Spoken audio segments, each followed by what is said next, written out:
All right, welcome everybody to week 4 of the Zensports Bronze Esports League. Things have been heating up for the last 3 weeks. You've either been crushing it or been getting crushed, depending on each week. We have stats, updated points, circuit points. We have Chaos Legion packs giving away later on in the stream. We're going to be analyzing battles so that we can all get better at our Splinterlands play. But before we do any of that, let me just introduce today's guest, Stever82. I'll hit you up first as a return on it. How's it going? And tell us a little bit about yourself and your content for those that don't know about you. Yeah, so I run a YouTube channel. That's where I make most of my videos. They cover Splinterlands and DeFi projects because, to me, really, play-to-earn games are an element of DeFi almost. So if you're good at this, you're usually good at the other thing as well. I also try to do a lot of like how to do this or how to do that videos. I also have a special series going on where I'm starting a brand new account with only $150, and I'm going to push it up to where it'll be competing in the Gold League by really focusing on exploiting the ability of entering the Splinterlands blogging contest to get free money to grow your account. And so, you know, that's just kind of where I'm at. I'm starting to learn how to play in Bronze again. I typically play in Diamond and Champion, and the game has changed quite a bit at these lower levels, but I'm glad I actually did okay this week in the tournament. Yeah, you're, we'll talk about the standings here in a second, but right now you're on 14th, so not too bad for the 240 people in this tournament. But let's turn it over to Nardian here. No face reveal, but we were talking about this before the stream. $10,000 gets the Nardian face reveal. So thank you for being here, Nardian. And that's awesome. Tell us a little bit about yourself and what your content's, where it's at, what it's like. Hey, I much appreciate the invite, Luke. You're a huge streamer, so I was kind of honored that you would ask me to come on. So thank you for that. Oh, you're welcome. And then also, Stever, man, I've played against you many times in Diamond Champions, so super honored as well to have you as a co-host. This is really cool. Be here for about an hour, and then I got some real life stuff to do, but I'm excited to just chat about all these matches. And myself, personally, I've been with Splinterland since like 2020, early 2020, but I was on Steam back when it first rolled out, and I kind of was tracking what was going on and, was thinking about it for a long, long time. And then I just finally pulled the trigger, and just like a lot of things in life, you just get lucky. The time worked out, and, it wasn't like I wasn't brilliant from my part. It was just the timing was right. And so I started buying in because, when you first start playing this game, man, it's really, really addicting. And so that's what happened to me. And I'm sure it's happened to a lot of you guys out there. And so I feel you. What you all do. It's pretty bad. It's a pretty bad addiction, but I'm happy to keep promoting it. And I'm also part, with Luke here, part of the SPLINTERLAND TV. And so when that team gets together and starts streaming on Twitch, you'll see, of course, Luke a lot more as well on that TV channel, and then also myself. And I'll also stream with Mumpoles. So I'm sure a lot of you know about Mumpoles, Sugar Mom. And so, yeah. I'll start chatting. Love it. Awesome. Well, thank you guys for being here. Before we start watching some matches again, let's just take a look at what we're doing here. This is the Zensports Bronze Esports League. If you've not been a part of it or you have not seen a stream, essentially what it is a 7-week Splinterlands circuit point tournament that is capped at bronze. So for 7 weeks, players are entering in a weekly anytime tournament that stretches over 2 days. There's been anywhere from 400 players to 250 players in these tournaments, so it's definitely some tough competition. From there, after 7 weeks of earning circuit points, the top 16 players will move on March 4th, final best of 5, where Zensports, our lovely sponsor, our esport creator for Play to Earn games, is providing the $1,000 prize pool, and that is going to be split across the top 4, including $500 for first place. Should be pretty exciting. And the way the circuit points work is if you finish 1 through 8, your circuit points progressively get a little bit less. So first gets 12, second 10, third 9, fourth on so far from there. 9th through 16th finish each week will get you 3 circuit points, and a 17th through 32nd position will get you 1 circuit point for the week. And you can see over the 3 weeks so far, the top 16, all you need is 7 points. So we could see someone today finish in the top 4 and automatically just jump into the top 16 here. Right now, Shorts Child still at the top. No surprise, I think, to anyone, as one of the top bronze players, is proving it throughout this tournament. The Tough Stuff is in 2nd place chasing it. UA in 3rd, Blue in 4th, Amari in 5th, and they're on their 4th. You can see those who are hunting down Haturo in 16th is these players here. Magoo's and Monster Stammer also tied with Haturo, and then from there, a lot of people just right on their heels, at least 1, 2, 3 points away. So lots of people could still qualify, including our own Chris Adicon, Glenn, as you guys know, over on the YouTube channel, trying to get enough points week in and week out to get to that top 16. And this tournament is really pretty much the halfway point for what is going on here. So I feel like after this week, we should have a really good idea of who is potentially going to be close to the top 16. And these last 3 weeks after this will be more of those people fighting for that last, top 16 spot. And it should be pretty dang interesting. So, Nardian, as someone that hasn't seen this tournament, what do you think about this for Splinterlands? I think this is awesome. I don't usually play tournaments because, it's kind of expensive up in Diamond Champion, and I've been just stacking my FPS and stuff, so I haven't really been, using those. So this is really cool. Do they have a circuit like this for the higher leagues, or is this only bronze? This is kind of my creation with Zensports, and I was doing it more towards my community, but I think they have ideas coming like that for higher level play. And if this is successful, I might be in talks with them if we can keep doing like a season 2, or maybe even do a silver league. I don't know, we'll see. And I'm assuming for Splinterlands and Zensports, they're probably in talks about a Diamond Champion League, I would assume. Oh, that's so awesome! I really love I really love this idea, so I'm all for it. Yeah, well, we're kind of the guinea pigs here, I guess you can say, for testing this out. Well, let's take a look at the tournament right now. We can see the Tough Stuff again in first place, 1 week 2 or 3. I'm trying to remember.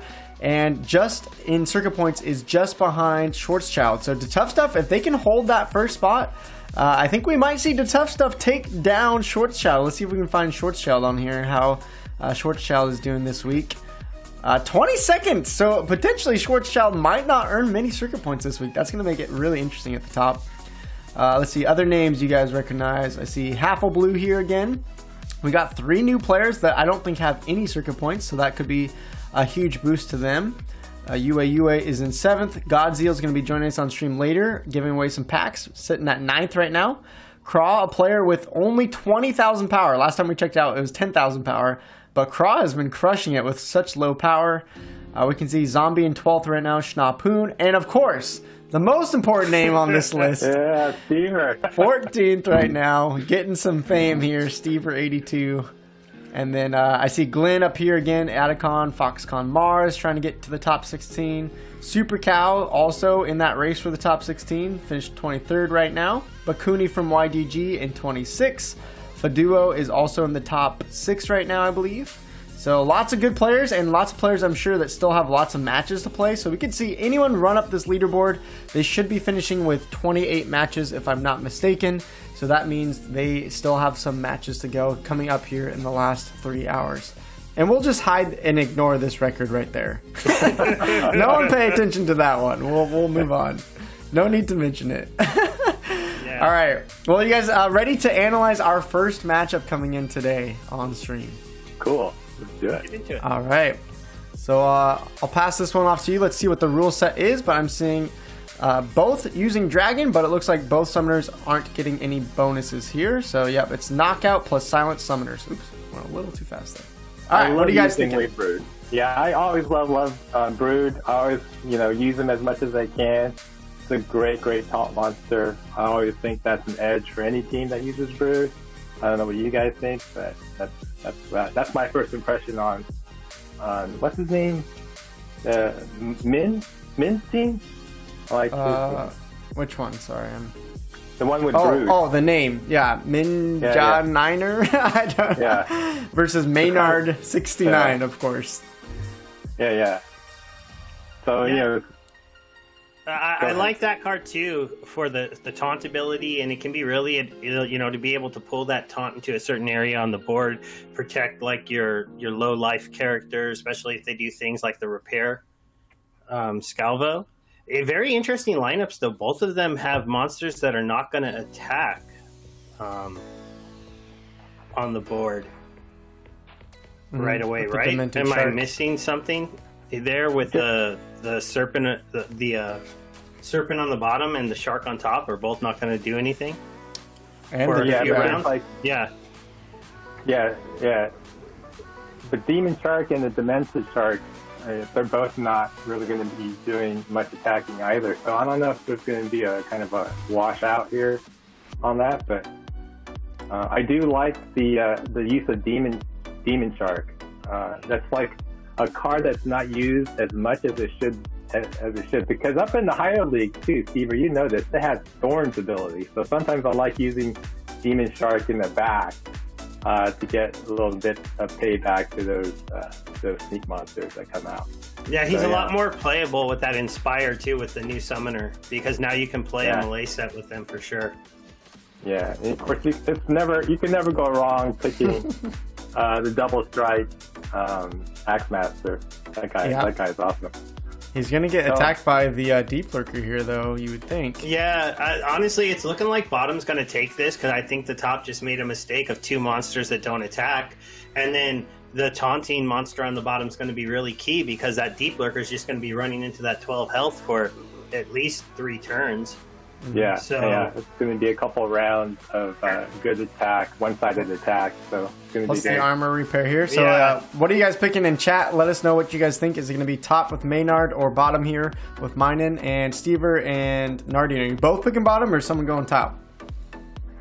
I like the bottom too because of the Brood and then the armor repair. I really like that. And just the armor in general by playing the other card to provide the whole team armor, because up on top, you're going to have a couple squishier targets for the Deep Lurker to take out. Yeah. So. Okay. Well, it looks like everyone's going bottom. Let's see what happens here. See if we are correct. Axemaster getting wrecked right away.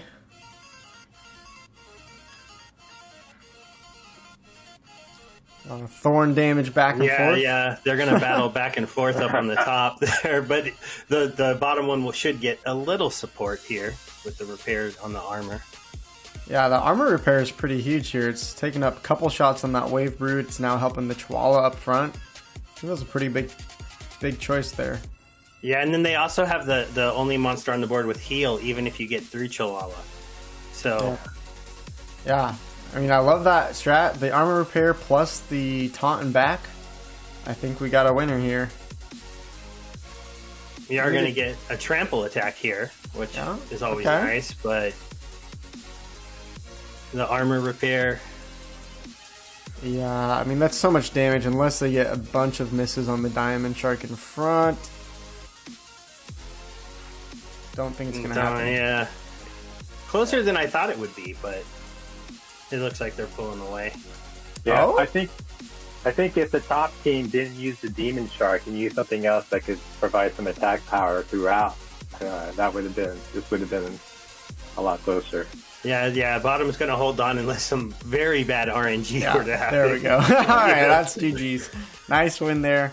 Chat says Stever will win, by the way. I don't know. Of course. I already have 5 losses, so 2 or 3 more, and I'm going to be down in that board, but we'll see what happens. The second day is always interesting in these because some people give up, don't show up, don't play, so you always wonder what's going to happen at the end. Is somebody going to get 5 free wins and jump up, or are people going to show up and play in that last hour? It looks like I lost Stever. Oh no! Where did I go? You got rid of me. Let's see if we can get Stever back in. Oh wow, that's not what I wanted to do. Hi everyone. We'll just do it on stream. Giant Stever has appeared. I don't know how I lost that. That was weird. All right, there we go. Cat, everyone, just pretend that didn't happen. We'll. There we go, Stever. You look normal again. You look good. Yeah, I don't know if they can hear me talking, but I was like, the last day is always interesting because you can go up or down a lot in that last hour. And sometimes you can have people not play and then show up and play in the last few minutes, so you thought you were going to get free wins. So it's always an interesting thing to watch. Yeah, and that's kind of the interesting thing. Like, honestly, when we were making this, I was like, I don't know if it's going to be that exciting to watch an anytime tournament. Like, it makes more sense to stream something like a best of 5, a single elimination. But I kind of like it, just seeing how the leaderboard progresses in that special last hour or two, as you said, Stever. It gets kind of hyped right at the end because, I think 2 weeks ago, we saw Zombie play all of their last matches within the last hour or so, and they flew up, I want to say, from like 98th all the way up to, I think, 6th or 5th or something like that. It was just like, wow, match after match, win after win. It's pretty crazy. But let's get into the next match. Here we got Anna Mike, who is currently in 62nd, so a couple more wins could get them into the top 32, getting some circuit points. We got an Ouster with Carita Feliz, and Anna Mike is rocking the Lorna Shine. This is an Earthquake battle as well, so take it away. What do you guys think? Well, I think Ouster is not going to be very helpful because we've got Renova there just going to... Oh, there's no triage at this point, huh? No. She'll kill herself eventually. Yeah. But they do have the Divine Shield up top for everyone, which is going to negate some attacks. There's a lot of good range though down there on the bottom team. Oh man, this is close. This is going to be interesting. Not a lot of flying on the bottom though. Do you think that's going to mess them up? That earthquake damage each round? It's like a balance between attack power and how quickly you can get through the other team. Because I mean, they look like, yeah, you're right, with like a 2 and a 4 and a 4. I mean, that's going to be 2 rounds. Well, no, the 2 flies. The 2 flies. Yeah, the Soulstorm does have flying here. And he also has Snare, so he's going to take flying away from the other team. Yeah.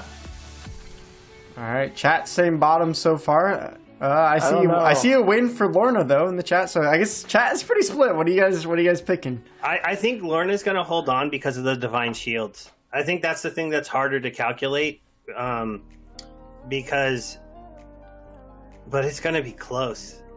Okay, well, it's been decided in the chat because the Tough Stuff is here, and the Tough Stuff is again winning this tournament. So the Tough Stuff says top. It's got to be top, right? I think it's top too. I think I would go with top, but I think it's going to be pretty close. I think the extra also flying. I know the Soulstorm could remove it with the net, but they might get a couple misses as well with these ones not having flying. Yeah, not the Gargoyle Lion, but maybe something like the Eagle when it moves up. I don't know. Let's play it out. Yeah. It's a pretty split one, so both people going with some decent strategy, at least if they're making us guess this hard. So there we go. Ooh, that's a lot of damage. Yeah. Okay, Gargoyle line going down here. And here's the Earthquake though. See how much damage she's going to take out their characters right off the bat.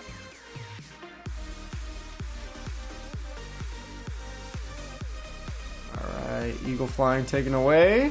Okay. The Sheriff too in the back line. That's just a massive amount of damage. That sniper in the back really did a oh my gosh, yeah. From there it's over. Yeah, I mean this Sheriff here, even at level 1, you know, usually you stick him with General Sloan to get 4 range damage snipe, but even with something like Lorna, that's 3 range damage was pretty huge in taking out their backline. So, half of you are right, half of us were wrong. Lorna too good. How often do you guys find yourself using Lorna Shine at the higher leagues? At the lower leagues, she seems pretty powerful. I don't have dice summoners at max level, so I only use them in silver and below when I do tournaments. No. I use Lorna all the time, especially with low mana battles. You know, I love her. I have to choose between maxing out Lorna or the other summoners that has +1 shield, +1 armor, whatever. And I chose Lorna, so it's a really good choice. The Holy Protection is awesome. Yeah, that's one I've covered in this tournament. It seems like those who have a level 2 Lorna Shine can really do well. It's powerful in a lot of situations, especially at the lower levels, I feel like, with that Divine Protection, and does win there. So let's go to our next match. This is going to be Eli the Wise taking on Hachimaki. Eli the Wise is just out of the top 32, so a few more wins could push them into their first circuit points. I don't believe they own any yet. But we got Akelia versus Akelia, of course, here. And let's see what the rule sets are. No range attack and Fog of War. Yeah, I like the combos here on the top team with the armor. Is there no armor repair? Oh, there's no, there's no armor. Just the heal. Just the protect, and then but the shield there with Fog of War. And you know what? That's a really cool thing. I like doing what the top team does, like with the Coral Wraith. You know how he has the sneak attack with magic, but then I like using him when it's like Fog of War because he's got pretty good magic attack. Yeah. And so like Fog of War is almost like an advantage if you have Coral Wraith. Like stick him up in there because he has high magic attack and doesn't go out to the back. So you get that focus attack, which is really important for strategy sometimes. We do have the one opportunity attacker though in Fog of War that still goes through. They did 2 opportunity. The problem is, so they're gonna chase the chicken first, and then they'll go after the Pixie. The Pixie in the back, but she flies, so the creeping ooze might have a hard time hitting her. So I think top probably takes it, unless maybe the opportunity of monsters never miss. Uh-oh, guys, I didn't realize this, but Eli's in the chat, so this is actually a for fame, for shame matchup right here. Let's go, Eli. All right, so you guys picking Eli for fame, or are you picking shame? I thought there was armor repair. I don't know. Opportunity attacks can get kind of deadly. With that, I don't know. This is kind of tough. I might have to go with the bottom team. All right. I'm going to stick with top to eke it out, but I admit I'm not super confident. All right, well, Eli, get the fame. This time, though. Yeah, it's pretty split in the chat. So let's play it out. Let's see if we get the fame or we get the shame going. Also, it depends on how much this sea monster can heal up too. Is pretty important, right? Yep. Gonna tank up quite a bit. Yeah, they do have to get through him, but he's going to have a tough time getting through the lobster. They need this hit on the Pixie. If they can take down the Pixie, there it is. Oh, that's not good. Uh-oh. They have to kill it. Okay, finally gets a hit there, though, so maybe they can take out the heal in the back line. It's going to be super close. Oh, no, they're going for the Coral Wraith. Yeah. Oh, I think they did it. There we go. Is it enough heals now? Yeah. They can't get through the sea monster. Yeah, the sea monster. Let's go, Eli. Getting the fame here. Let's go. I definitely underestimated that self heal. I thought they'd have enough magic damage to get through it. You also don't see Feasting Seaweed level 3 that much, which is nice because then it gets also the 3 melee damage. So having 6 opportunity rather than the 5, I think was also pretty nice there. Yeah, Sea Monster is always a lot more powerful. Has much more value in the lower league than in the higher league because it's just too slow in the higher league. The top lineup definitely needed the +1 magic summoner there. They didn't need the speed. Yeah. They needed to double up all those magic damages. Yeah, well, they can't use Ulrich in this tournament. Oh, I guess they could have gotten Delwyn in there if they have Delwyn, but that would be 2 more mana than Ulrich. So only 1 more than. I guess that's true. That's true. Well, nice win there. Congrats on the fame, Eli. Well done. Well done. Good job. Good job. Let's check out another. This is another top matchup here. We got Faduo, who is currently in the, I think, 6th place on circuit points. Sedini is, I think, somewhere around 30th, trying to get into that top 16. So every win here for Sedini, or S-Dini, I'm not sure, is pretty dang important if they want to qualify for that best of 16. So let's see what the rule sets are. It's going to be a Little League and no healing. We got Tarsa versus Lorna. Who's going to win this one? Lorna. Just instant. Just because it's Lorna. Just instant. Well, I mean, bad combo. They have enough magic damage on the bottom for the shielded tank to go down really quick. And then a little advantage that where with the chicken placement on the bottom might be a small mistake, but they're going to still take 2 attacks to kill the Grenadier. Yeah, the Grenadier because of the Divine Shield, and then after that they're going to go waste 2 attacks on the chicken, and by then the magic damage should have got one of the opportunity people to the front. We will get ant miners to scavenge up health, so I don't know if that changes your mind. Yeah, but it's too early. It's only in 3rd position. I agree with you, Stever. I think the bottom team is gonna do the win here because they're faster, and I think they're not. The back line is gonna stay back line for long with all that magic attack. I mean, that recharge is a little confusing. It may slow down Lorna's team a little bit because you need that magic attack there to get some of those. True. They won't kill the platoon. You know what? I wasn't thinking about the recharge, so you're right. They actually might be able to get through that. Yeah, we'll have to see. But I mean, I think the MVP is going to be the bird, the magic bird back there. I forget the name of it. Oh, Lord, bird is the word. Light elemental. Yeah. I think that's going to be the MVP and probably maybe the Grenadier. All right. Well, I haven't seen chat say top it all, so are we all going bottom? I think we are. Yeah. All right. I'm gonna change it up then. I'm gonna go for top, maybe just because of the double opportunity. I think that's really, if they can get hits. If the Ram misses with the 1 speed, that's gonna be a really big problem. So let's play it out. Let's see. I think this is a close one actually. Also see how much this Pelacor Conjurer gets missed in the front line could be a pretty big deal as well. There goes their range damage. Oh, no, the Grenadier's gone. Uh-oh. See, there's the miss. Yeah, but there goes that, and then the... Does the recharge go second? Okay, so that's going to be helpful. No, but that's going to go down. Now the recharge is going to hit for 2 on the... 3. Yeah, 3 damage. But then there's the opportunity. Oh, no misses. No misses on the bird. They're going to have to recharge on the bottom again, so that's only 1 damage around. I think that's over, right? I don't know. There's so many misses coming in, though. Yeah. Another miss. Speaking too soon? Oh, there it is. There's a hit. Yeah, we talk about this card in bronze all the time. Uraeus level 2 with the extra damage. Super important to grab. Sneaking opportunity. Yeah. Maybe they fatigue out. Nope. I was gonna say maybe they get a million misses and fatigue out. Not gonna happen. Not gonna happen with the 4 speed there on the. Yeah, that's true. So Diny. How did chat do? Did chat pick up I think most people picked Lorna. Yeah, I think we underestimated that recharge just doesn't seem to work. Does anybody like that skill? I don't use it often unless it has to be magic and then leveled up. Like some of the magic leveled up when it goes from like 2 or 3 magic damage and goes to 6 or 9, I feel like is more powerful. But when it's just 1, and you have to take every 2 turns to do 3 damage, it doesn't feel worth it. Yeah, I always have to calculate how long my team is going to last. So if I have a taunt up front, or like I've got heavy tank monsters, then it's an opportunity to use recharge, I think. But yeah, it's not a common thing. I don't really. That's not like the first thing I grab for. Oh, I need a taunt. I need a recharge monster. Just like the spell, oh, I need to dispel right now.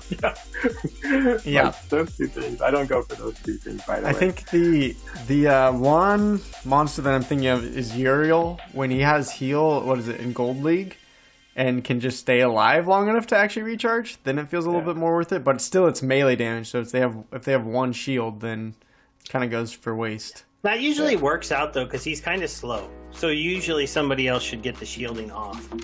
Yeah, it kind of depends on a little bit of luck there, but yeah, I think especially in bronze, at least even in this tournament in my play, I don't really see recharge used that often, so I'm a little bit surprised to see it come out there from Faduo.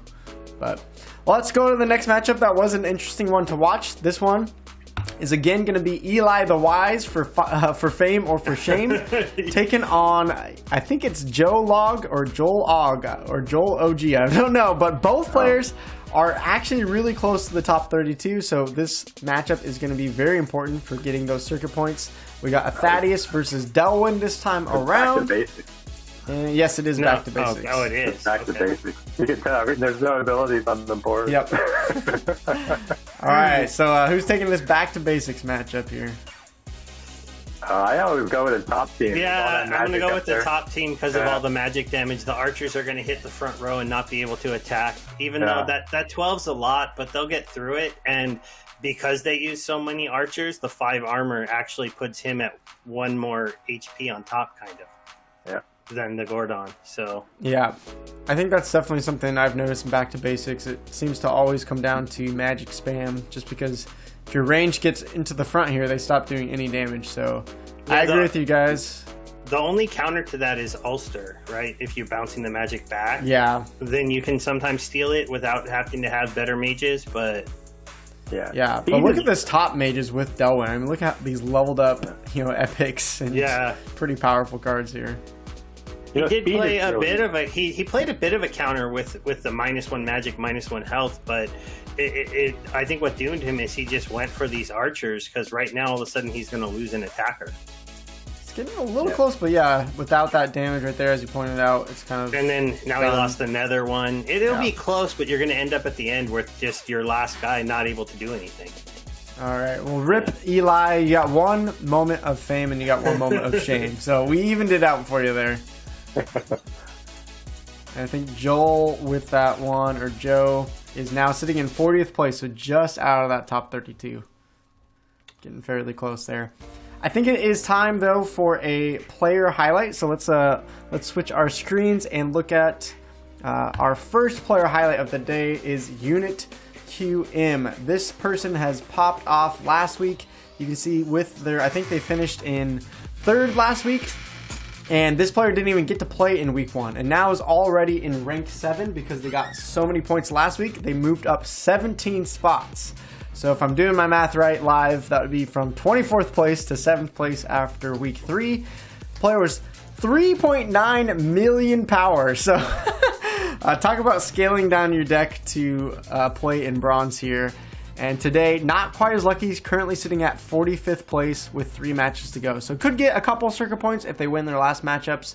But a 47-8 record, not bad after a couple weeks of play. So congrats to Unit QM. I'm interested to see if they can keep going up the circuit point leaderboard. As you see in the top 8, 13 points, pretty secure. I don't know with 3 more weeks to go if that will even be enough to finish top 16. It's going to be close, but we'll see if Unit QM can grab any more points today. It'll be important if they do. Yeah, Unit QM's a pretty good player. I've ran into that player a few times. Yeah, he's OG. Yeah, he's been around a while. Up in Diamond or Challenger? Yeah, with that much power, he's up there. Well, and then scaling back to bronze. I mean, I've talked to Stever about this, but I'll get your opinion, Nardian. I don't know. You said you haven't played in many tournaments, but are there points where you've had to maybe take a challenge from one of your viewers or something in bronze or silver, and you're trying to like, does it feel like the game's even harder because you have to scale down your levels? Well, we have this kind of joke on our stream where we do these boss monster fights. So I'll like do a ranked battle. If I win, I go ahead and put up my reward up to a boss monster fight.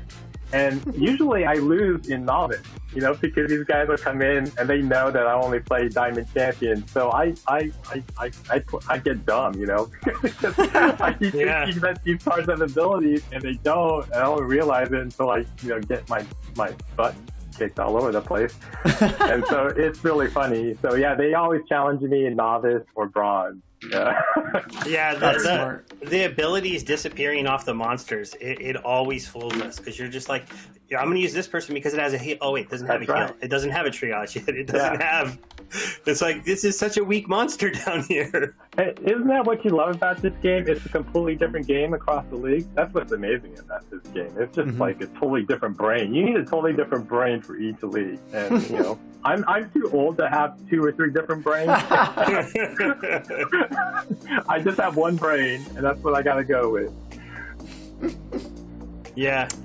Well, yeah, good stuff there. Israel in the chat says Stever doesn't hang out with sub 1 million card power plebs, and I would disagree because he's hanging out with me right now. So we proved you wrong, Israel.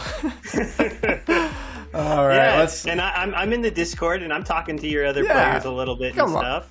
Stever's great. Don't disrespect Stever. Besides, that was just a joke. I only have 2 million power. Unit QM totally dominates me with his almost 4 million. So. Oh my gosh. Well, let's move on. Let's take another matchup. This player, I think it's Unikef, is in the top 10 currently. So every matchup here is going to be important. The more you rank up in the top 8, the more points you get. If you finish 9th or 10th, it's definitely less. So these matches are very important. Going up against Pez 2014, and let's look at the rule sets. It's going to be a blast matchup here. Yeah. Bottom team, definitely for me. I mean, this is a deadly combo. Unicorn, and then with Obsidian, and then all the magic attackers back there. The only thing is, I would probably try to squeeze in a healer back there, like the Goblin. But yeah, I don't know. I like the bottom team. What do you guys think? Yeah, I mean, there's stuff on the top team that could come into like if the Sandworm hits, that's a big hit because it'll kill both of those back row monsters when it gets to attack. But I have little confidence of it landing. I don't even think the low. brownie speed came in. There we go. Sorry, I didn't do the extra buff. So we got a silence plus the swiftness that just came in. And then you don't. I mean, the shield is going to take away some of the damage, so he's not going to die. And the shield will block. Wait, who's going to attack first? Okay, yeah. So actually, I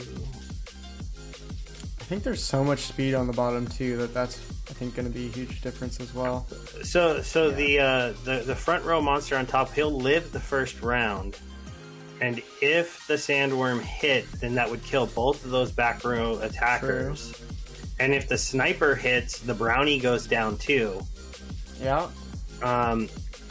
So top could win if they can land hits, but the speed is so low that I'd have to probably go for a vote on bottom there. Yeah, well, I'm also just worried once they kill through this taunt, the Harpy and Sandworm don't have much health to survive Blast after that. Yeah. I just think the misses are going to turn this into a dominant win for the bottom, probably. All right, chat, what do you guys think? Throw in your guesses over on Theta, Twitch, and YouTube. Let's see who's going to win this battle. I think most of us are picking bottom at this point, but Jerio in the chat's picking Lorna. Let's see who's going to be right. Yeah, with Blast, if you have Magic Blast, it's like having a bunch of, like a little mini ruler of the seas on your team, It's like pretty, it's like, see, miss. That was only a 20% miss, too. Yeah, but that Phantom's quicker than people think. That was a good hit, though, to land that one. Yeah, the Harpy. And then there's nerf the damage further. Nerf the damage. Oh, there it is. GG's. I knew it wouldn't hit. I just knew it. Stever scripted it. He knew. I think that's game from there, right? I mean, there's no way from there. They had to hit that. We hate sandworms because we want to use it, but we can't. That's why we hate it. It's like, God, this thing will always misses, but I want to use it. The only time I use it is with Kitty. That's the only time I use it. To be fair, if it was a level 2 or 3, I think you can get in bronze, it would at least have 1 more speed. That would have helped out, but it being a level 1, even I slower. think the card is cursed, because even max leveled with 4 speed, it misses a lot. Yeah. Well, and there you go. It's such an important hit, because it would have changed the dynamic of the match so much. Because a 1 hit would have killed 2 people on the back row. Yeah, I mean, that was only a 40% miss chance, but you can see there that how big of a difference that made. And now we'll call them unkef, now sitting in 6th spot. So that's a lot of circuit points and 1 match to go potentially. So pretty big deal. That was a good win for them. All right, let's see. I think we can get a couple more in here before the top of the hour for our first break. So let's I won't pick that person, we just showed them again, so we'll go to this one. We got my ninja Niner. I think we did show this one earlier today. And then going up against Acerto, we got big magic damage versus some range and melee damage. And let's see what the rule set. The rule set was snipe for everybody. So who is taking this one? Oh man, the bottom team, because I love Mycella Slip Spawn. I think she's great. If she's a she, but yeah, I love that. With Obsidian, it's like a hard combo. And look at all that magic stack down there. It's gonna be hard, man. I mean, that blast. Oh, there's only 1 blast. There's 2 blasts on the top, actually. Yeah. So the ooze is gonna die early. Yeah. They're gonna sniper the armor repair. Who attacks first on bottom? A 2, so it's not gonna kill it. So it's gonna take 2 hits. Everything's gonna get pulled into the first monster. As long as the goblin mech can get at least an attack off, that's 5 damage. That's pretty big with the range. They should take down. Nobody else is gonna hit the goblin mech. They're gonna start sniping the back row. Oh, you're right. So he's definitely gonna get that hit. There's some pretty vulnerable ranged attackers on the top too. Now that they have magic damage coming on them. So the two on the bottom will take out the armor repair. That's their 2 attacks.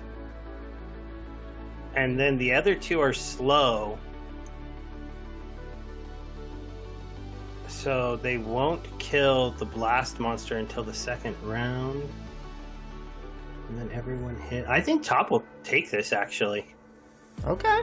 It's a spicy take. Nardian, are you going bottom, or are you agreeing? Yeah, I'm still going bottom. I wish they would have changed the order. I wish they put the prismatic energy in front of the.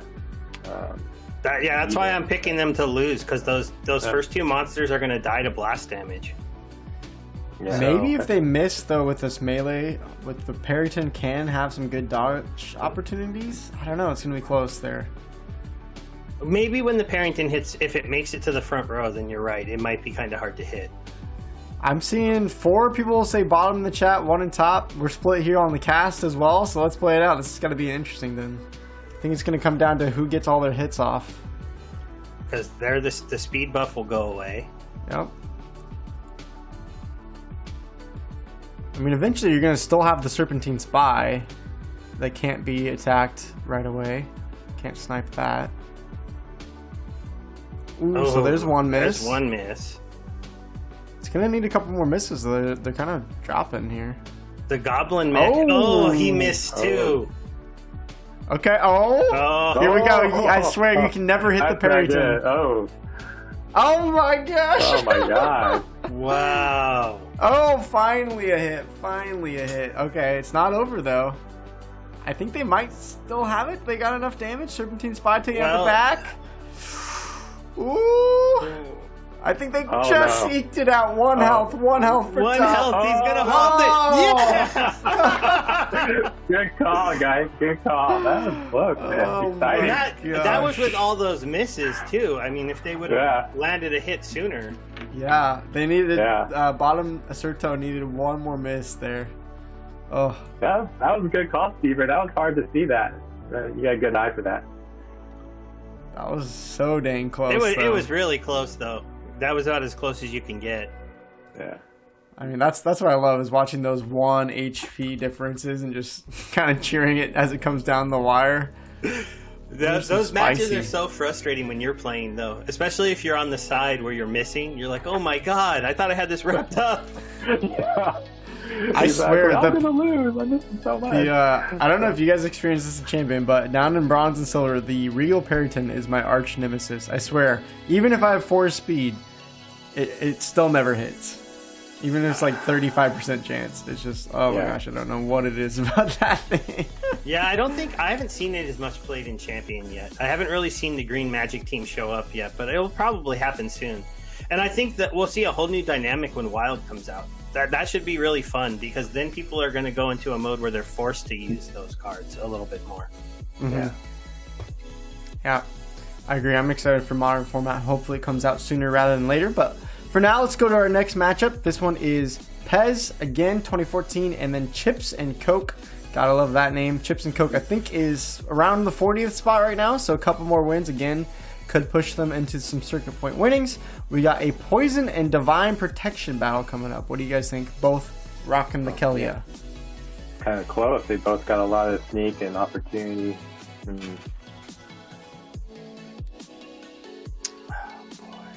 Oh, Noxious Fumes. Oh. Yeah, Noxious Fumes is the big. Oh, you got to go with the heal there on Sea Monster, right?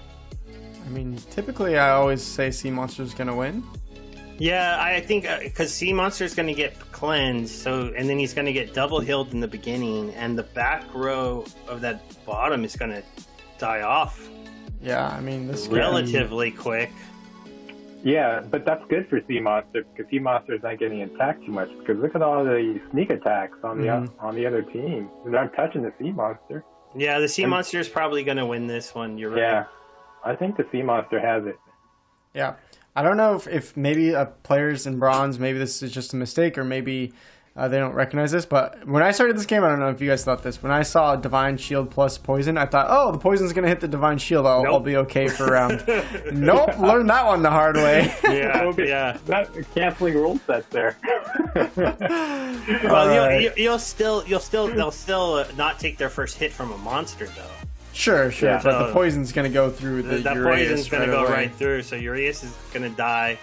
What does chat think, Luke? Does chat go I'm seeing most top, and then I think one bottom here is okay. I think we all agree top team looks strong. Sea Monster, both monsters are going to get cleansed, but even with the double heal for a couple of rounds, let's play it out, but I think we're all going top with Sea Monster. That double attack, too, to get through the Divine Shield and still take a little armor off. Yeah, was a good play, and there's just not enough damage on the Sea Monster to kill him before Poison is going to kill the back row of the other team. I mean, I think in Divine Protection, especially at low levels for me, I like to focus all my damage in one source, because you can see how spread this is. This double sneak attack didn't do any damage to the Axe Master. The one opportunity attack just knocked off the Divine Protection, and then the front line, they still haven't even got any HP off of that Sea Monster. I think it's just too spread out. And opportunity can be really dominating and really frustrating sometimes. That's true. Exactly. Don't go after that chicken. Okay. All their monsters in the back are going to die off here. Well, maybe if they get a lucky... lurker. I guess not the lurker. If Sea Monster gets another unfortunate miss, maybe they have some kind of chance. But even then... It's only a level 2 Sea Monster. Nope. Okay. Yeah. From here, it should be GG's. Sea Monster just a little bit too powerful. Yeah, they just weren't going to have enough damage to take it out. And the Poison was going to kill the entire other team, basically, in that back row. Yeah, I think it's just too powerful having that Sea Monster in there, and then I think the bottom team just had a little bit too much spread out damage when you have Divine Protection. It just took too many hits on all these monsters to actually take them down. It's funny how the meta kind of changes for Noxious Fumes as you look from like bottom to top, because it's like a completely different game when you do Noxious Fumes up in the top leagues, man. The bottom leagues is complete. The bottom leagues, like everyone has a shot of winning. Noxious Fumes on the bottom. But on the top leagues, if you don't have the cube or llama, you're not going to win. Yeah, it's pretty much llama cube. You see Noxious Fumes, any role set, here's llama cube. Just throw things to die next to it.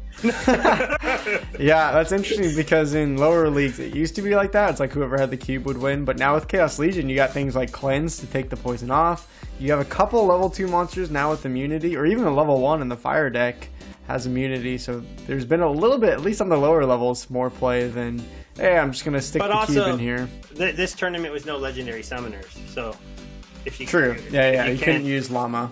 Yeah. Cube by himself doesn't work. Yeah.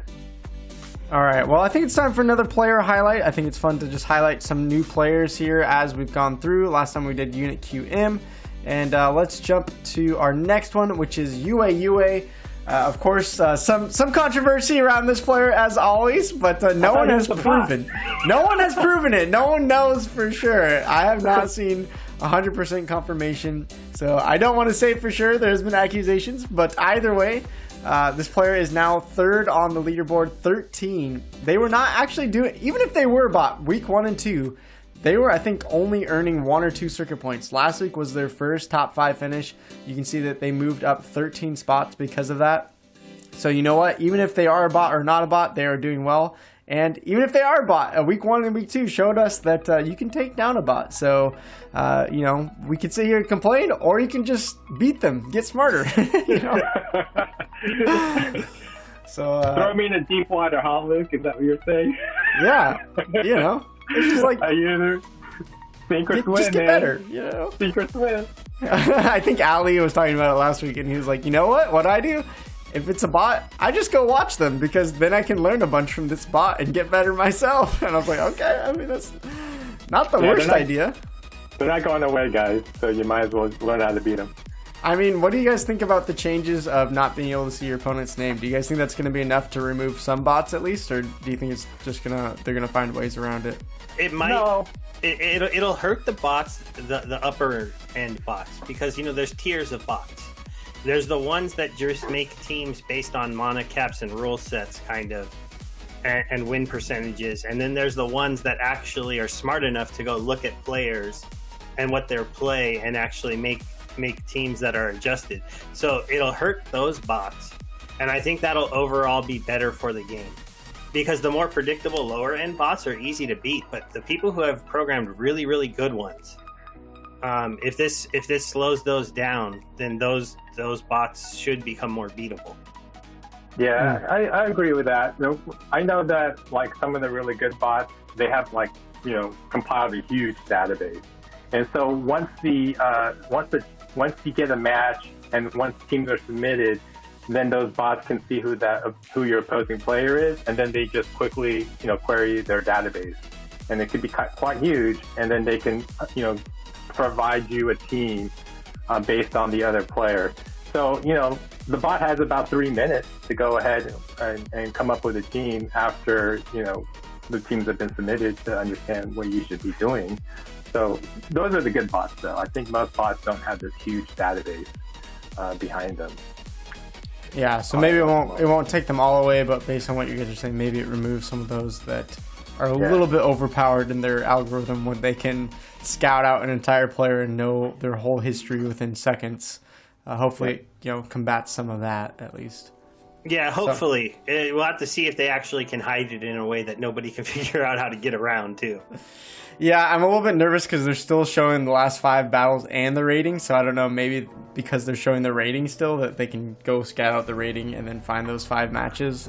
I don't know, it's going to be interesting. But personally, though, when I play, what I find distracting, if I recognize the name, sometimes that really distracts me, because then I get nervous, I'll get overconfident. And so usually I think I play better when I don't even pay attention to the name, and I just focus on trying to just deploy the best team possible out there. You know? Yeah. That's what I go with. Yeah, I'd agree. Like, the few times I try to use that information to make a team that I wouldn't normally make, it doesn't usually work. Yep. Yeah. So there you go. You just need a bigger brain. That's all you need. Let's do one more matchup though. We got Stever and Nardian here for just a couple more minutes. Let's do one more. This is going to be another fame or for shame because we have our player here, the Tough Stuff, going up against Pez 2014 again. Sorry, Pez, you've been featured quite a lot. I don't know why you must just be playing all your matches right now. But the Tough Stuff trying to take UA down and trying to take down Schwarzschild on our Circuit Point leaderboard. Doing pretty well so far, but this is going to be a snipe plus equalizer matchup. You guys think the Tough Stuff's getting the fame or getting the shame this time around? Well, this is a tough one.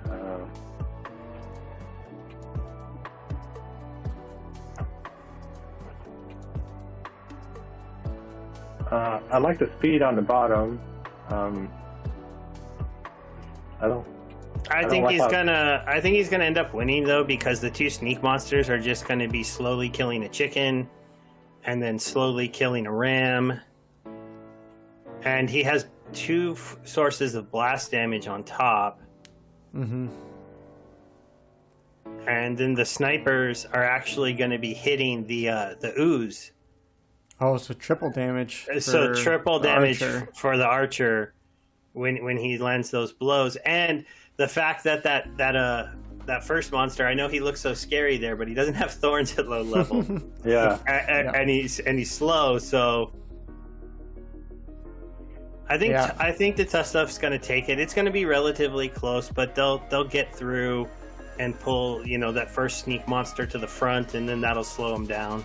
Yeah, I'm going to go with Tough Stuff just because I want to give this Tough Stuff guy kudos for using Gremlin Blaster, because no one uses Gremlin Blaster, so I got to give him kudos for that. That's like awesome. Oh, I love to use that card in like Super Sneak or Melee monsters can attack from anywhere, because he has a stun at max level. Oh, nice. Yeah. Well, I think even at lower levels, I think for the equalizer battle, that's where I love to use blast monsters, because look at these blast monsters. Usually have 2, 3 health. Some of them have 1 health, and it's just, they're going to die. But if you can keep your blast monster alive for, with 6 health versus the 1 or 2, then obviously you're going to be doing a lot more damage. But let's play it out to Tough Stuff, going for fame, going for some shame, potentially. And let's see who wins. Yeah, I think you're going to have that classic example on the bottom of spreading out your damage a little too much. Yeah. Because he's got 2 sneak, 1 snipe, 1 front row, and 1 that doesn't even attack.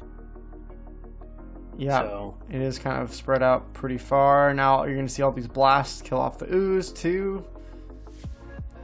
Maybe if they get a couple misses on the Ice Pixie, but even then, that would be a miracle. There's one, as I say it, of course. Yeah, too much damage going everywhere. So the problem is, yeah. Oh, that was a pretty lucky hit too there on the flying. A couple more misses. Yeah, they need a lot more misses. Yeah, it's funny. The 5-speed misses and then the 3-speed hits. And the fact that the Mana Core has flying too makes it so it's gonna keep hitting. Yep. So the Tough Stuff getting the fame there. Nice job. And I think the Tough Stuff is still rocking first place. Yep, leaderboard 24-3. I don't know how the Tough Stuff keeps doing it. Might as well do one player highlight before we go, because we got to talk about the Tough Stuff. 1.8 million power, although when I click on them today, 73,000 power. So the Tough Stuff, what's going on? I don't know if you're selling all your cards, delegating, or were you just renting 1 million power for something last week? I don't know why. You have to tell us. But over 3 weeks, listen to this, 73 wins and only 10 losses. This is insane. Rank 2 right now was rank 2 the week before, so no change there. But 73-10, can you guys imagine winning that many games and only losing 10 matches? Yeah, that's cool. Yeah, I mean, that's pretty impressive. He's done really well, and it looks like he'll move into maybe that 1 spot if he wins this one again, and I don't think anyone's going to catch him. He's only got 3 losses. You need to get back some of his cards, though. Yeah, I mean, I don't know what happened to all of his power, but apparently it didn't matter, because he's wrecking right now with 70,000 power. So you can see there, just 8 points off of Schwarzschild, so we might see a lead change depending on where Schwarzschild finishes, which right now they're not in the top 10. So I think this is the chance for the tough stuff for that big fame there at the top of the board. But for right now, I know Nardian and Steve got to get going, so one at a time. Just again, let people know where they can find you. Steve, I'll go to you first. Where can people check you out and keep following your Splinterlands play? Yeah, you guys can definitely check me out on YouTube. It's just SteveR82. It's pretty easy to find. I'm working on that new series for Splinterlands for newer players, so those are all on a playlist, really easy for you to watch. On Twitter, there's a link on my YouTube because I had to go at R82Steve because someone stole my name. But those are the two places I am now. I'm thinking about starting to stream live on a few places, but if that comes out, I'll spread the word. I just haven't done it yet. I just recognized as you were saying that I've always been calling you Stever, but it's Steve R. Yeah, like .R. Do you prefer one or the other? I don't really care at this point because Okay. I know so many people just see it that way, but I'm Steve and my last name starts with an R, so that's Got where it. Okay. that came from. And I'm a relatively old person now. That's where the 82 comes from if someone wants to do the math. Awesome. Well, thanks for joining us. And then Nardian, as you jump off, where can people check you out again and follow your Splinterlands play? Yeah, this is super fun. Thanks so much, Luke. So Mumbles and I, we do a stream every Thursday night Pacific time at 10 p.m. Please check us out there. And then we'll be moving that show over to Splinterlands TV once that happens, hopefully soon. Rondon is still working with legal, I think, on that. Yeah. And just really appreciate you guys being fans of the game. I'm a huge fan of the game. Luke, I'm a huge fan of you, so that's Thank you. really, really cool that you would invite me. And so, yeah, this was a lot of fun. Thanks, guys. Yeah. Well, I hope you guys have a great day. We'll have another guest coming on for the last couple hours, but thank you guys for being here. Hope everyone goes checks out Nardian and Steve R82 rather, because they are both great content creators, and I appreciate you guys showing up today. For now, we'll take a break and see you guys on the other 5 minutes. More Chaos Legion packs coming up from our guest in a couple minutes as well. So we'll see you guys in just a few minutes. Let's take a break and say goodbye to Stever and Nardian. Bye-bye. Bye, guys.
All right, welcome back everybody to the Zensports Bronze Esports League. Stever, Nardian, they had to go, but we have an even better guest. Well, maybe equally as good. I don't want to compare. Godzilla, how's it going? Thanks for being here, and tell us a little bit about yourself. For those that don't know you, where can people find you on Twitter? Or you're not streaming right now, are you? Yeah, hi guys, Godzilla here. Yeah, I'm currently not streaming personally. I do not have a YouTube channel as of yet. I'm just crashing YouTubers like Luke to just share my opinions and just talk about the game. So you can find me on Discord, on the SPLINTERLANDS Discord. I'm pretty active there. You can also find me on the Pig Monsters Discord, as I personally run one of the Pig Monsters guild. So yeah, nice. Okay, I didn't know that. That's cool. Yeah, so just chat me, hit me up, slide into my DMs if you wish to. Oh boy. I can already tell it's going to be a spicy stream. And how long have you been playing Splinterlands now? I've been playing since August 2021. Yeah, so it's been a good, I think, close to 6 months, I think. Yeah. So yeah, joined when the game was, really gaining a lot of traction back in August and September. So yeah, I started then, and still here to stay. Still here. And what league are you usually playing at? You got bronze, and this is normal to you, or you got champion, or you're somewhere in between? Oh, I wish. So don't we all? I've been actually, yeah, I've been playing in about silver 1, gold 3, just before Chaos Legion General Sale, and when the Chaos Legion General Sale dropped, I actually got sufficient power and leveled up some of my decks to help me maintain about Go 1 now. Go 1. Nice. Yeah, so I'm just hanging there in the Go 1. So yeah, I love it.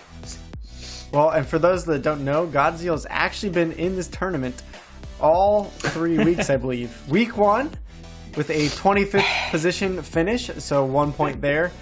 Week 2 did not get in the top 32. I don't know if you were playing or not, but week 3 again finishing with 1 point. So you've been just hanging out in the circuit points, just off from getting a lot of circuit points, but we do have some good news for Godzilla fans out there. This week so far, getting the fame, here we go. 10th place right now. We'll see if that holds up as we finish out the last 2 hours. I believe, do you have one more match that hasn't been played? No, I think I finished all my games. Yeah, okay. So I'm pretty sure I will drop off quite a bit. So yeah, we'll see. Too good. If you can get top 16, that would be pretty awesome, because that would give you the 3 points. And I think with that, you would actually be pretty close to getting. You'd be inching your way to the top 16 at least. You wouldn't get there quite yet, but with 3 points, I think having 5. After this week, maybe you're still sitting around that 20 to 25th position. You'd be back on the leaderboard here. So hopefully that holds up for you, because it'd be fun to get you some more fame. Yeah, so I think the competition is pretty intense, and everyone's pretty competitive. So yeah, it has been pretty fun. Yeah, as someone that's been playing week in and week out, I'm interested to get your thoughts. How has your experience been in the tournament so far? What do you think about the setup with having circuit points over weeks and weeks in to try to make this a essentially a 2-month tournament? How's your feelings been about it so far, and what's your experience like? Yeah, I think the concept of having like a tournament every week and doing sort of like a league base where you have a league table and then you get points over a week. I think it's I like the concept. It doesn't mean like it's all done and dusted in 1 week. Make or break in a week. It gives you time to learn the meta. It gives you time to learn from other better players as well. So I've often sneak into many of the top players, even tough stuff, to see what decks they've been using based on what rule sets, and try to learn something and maybe apply it in the next week, hoping to boost my rankings over the weeks. So yeah, it's been pretty fun. Like the tournament I think has great turnout. I think many I see players from bronze, novice, silver, gold, all just participating and having fun. Yeah, it's really well planned, I guess. Yeah, well, this is just take one, and we'll definitely have more to come, and we're gonna, I think, take this bronze esports league and maybe move it to silver or novice, or try different things, maybe tweak some rule sets. But I'm pretty happy with it so far, and I see the chat blowing up, and I wasn't planning on this. I usually have stream alerts off for these tournament streams because it's not just my personal channel. We're also streaming to Twitch and Theta. But I just gotta play the stream alert because it just blew my mind. I didn't even see what happened. But Stever with the hot tip of 295. I don't even know why, Stever. He was doing me a favor by being on the stream. And then what the heck? He just does that after he jumps off. What a guy. Holy crap. Yes. Oh my gosh, I've been watching Steve's videos since a long time ago, and I think he's one of the OGs. You could call him, I guess. Oh yeah, I mean that's crazy. The fact that he's so generous with it too is incredible. And I think to celebrate that generous tip, we should just start right off the bat with the Chaos Legion pack giveaway. Does that sound good to you? Yeah, sure. Okay, let's do so it. The way that we usually do it on these streams, since we're across 3 different channels, we're not going to use Nightbot. Instead, we're going to do a quiz question. So I'll do one now, Godzilla. Maybe think of a quiz question for later on in the stream when we do another pack giveaway. But the first question, if I see it in Twitch, if I see it in YouTube chat or the Theta Zensports chat, doesn't matter. You can post anywhere across the board. The quiz question is, what is my favorite Chaos Legion card? Could be a monster, could be a summoner. First one I see between the 3 chats will be getting the Chaos Legion pack, which of course Godzilla is gonna have a gold foil legendary, right? Make it 2. 2 gold foil legendaries. Oh my gosh, what percentage would that be? Like 0.00002%? I don't even know. That'd be so small. Oh, I already see it. That was quicks, if you will. Wow, AFKOR just beat out our Faded Glory. So I guess you guys have been studying what I've been saying. So AFKOR, definitely drop your IGN. I will send you a pack once I see it. GG's to everyone. A lot of people got it. It was just that AFK just got it before a couple other people there. I was just about to type the answer. Did you know it too? Is that what your guess was? Oh. No. What was your guess? Obsidian, maybe. No, I actually don't. I haven't been using the Earth deck as much. Have you found success with it? Yeah, I've been rocking with Earth, Nature, and Water, pretty much the main decks that I go to in Gold. Okay. Yeah. And what about the Bronze tournament? What decks have you found most successful in this Bronze League? Nature and Water. Yeah. I think Milo is OP in Bronze. Yeah. And the speed with the additional armor from Kylia is amazing as well. Yeah. Yeah. Astral Robot, it probably, a lot of people said quicks at the same time, but your chat might look different than my chat.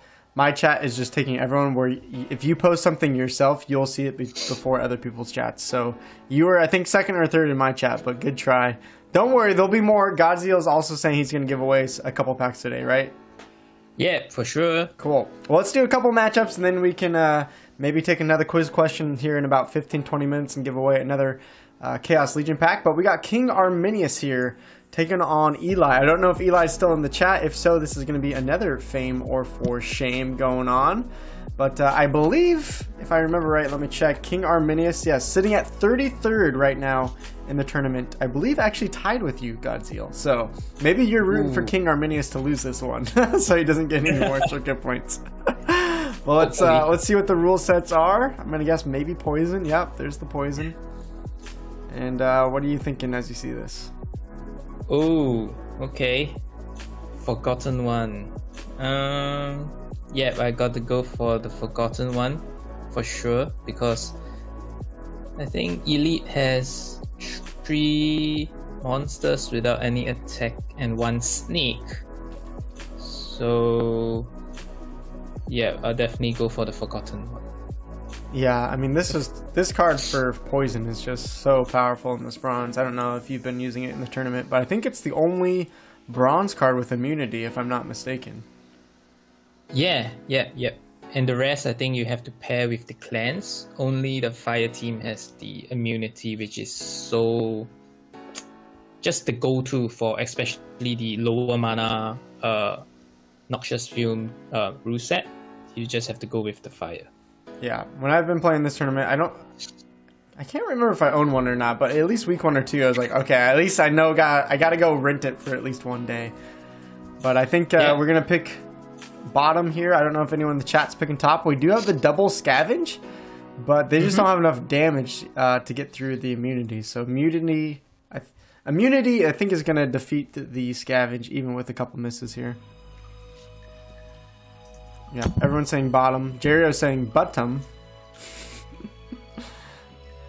And yeah, even though the cube here is going to get a ton of health, but unfortunately just no damage. Maybe if it had a heal, like at gold. Oh, project giveaway with the card gift. Thank you. Yeah, I think oh, lion! What a surprise. Oh, wow. The gelatinous cube is strong, but only at level 6 when it gets the heal. That's when it's pretty OP. You'll see it in many games in gold. Yeah. Immunity, the introduction of immunity for poison battles has really changed things around, because usually, you'd say, oh, double scavenge, that's definitely going to be the winner here. But unfortunate for Eli. I don't know if Eli's still here, but that's another round of shame for you. Sorry, my friend. All right. Yeah. We got another interesting matchup. This is Ruri. I don't know how to say their name. Currently, they haven't played many matches, so this is going to be interesting to watch the last 2 hours, because right now they are, I think they have 10 matches to go, and they are in 70th place. So they could actually run this and potentially get up into the top 5 if they continue to win every single match. So all of these are going to be very important. 25 mana, only the Stampede is available. We got Lorna Shine versus Tarsa. Godzilla, who's taking this one?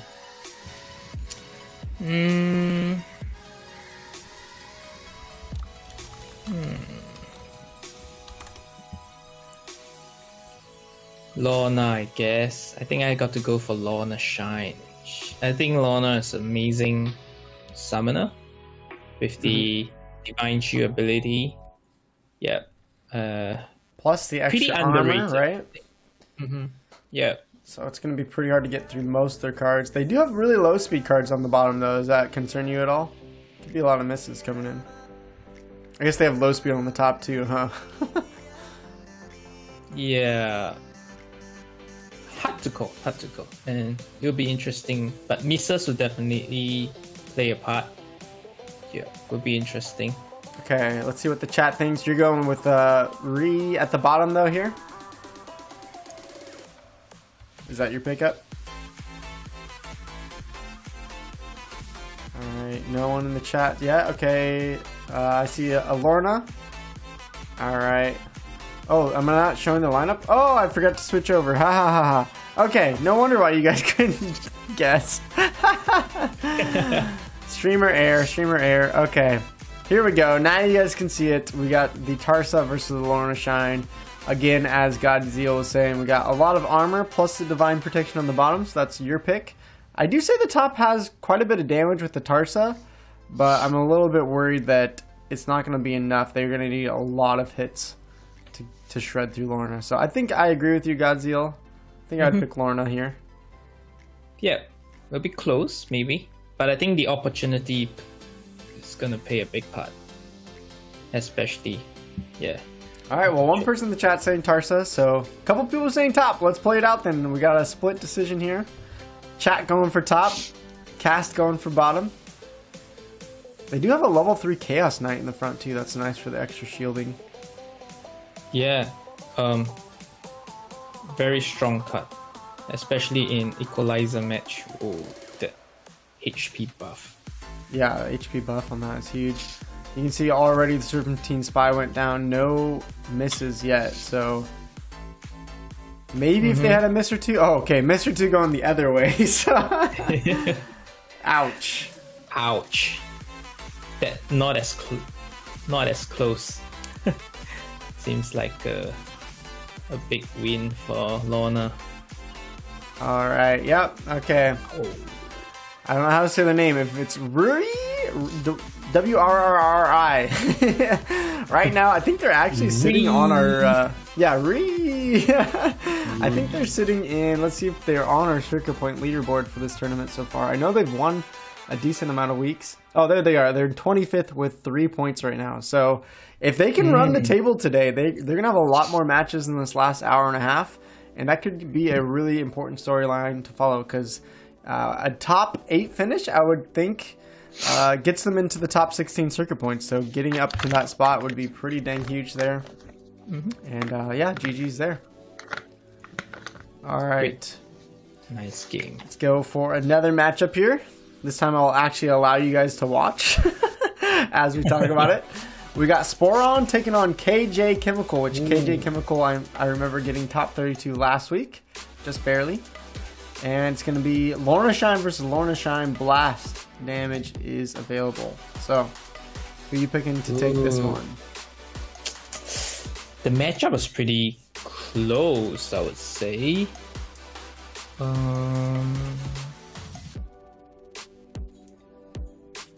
Wow, this is a tough one. I think I'll go for the bottom team. They do have the werewolf to lower the damage on the light elemental by 1. Yeah. Kind of helpful, I guess. Yeah, for sure.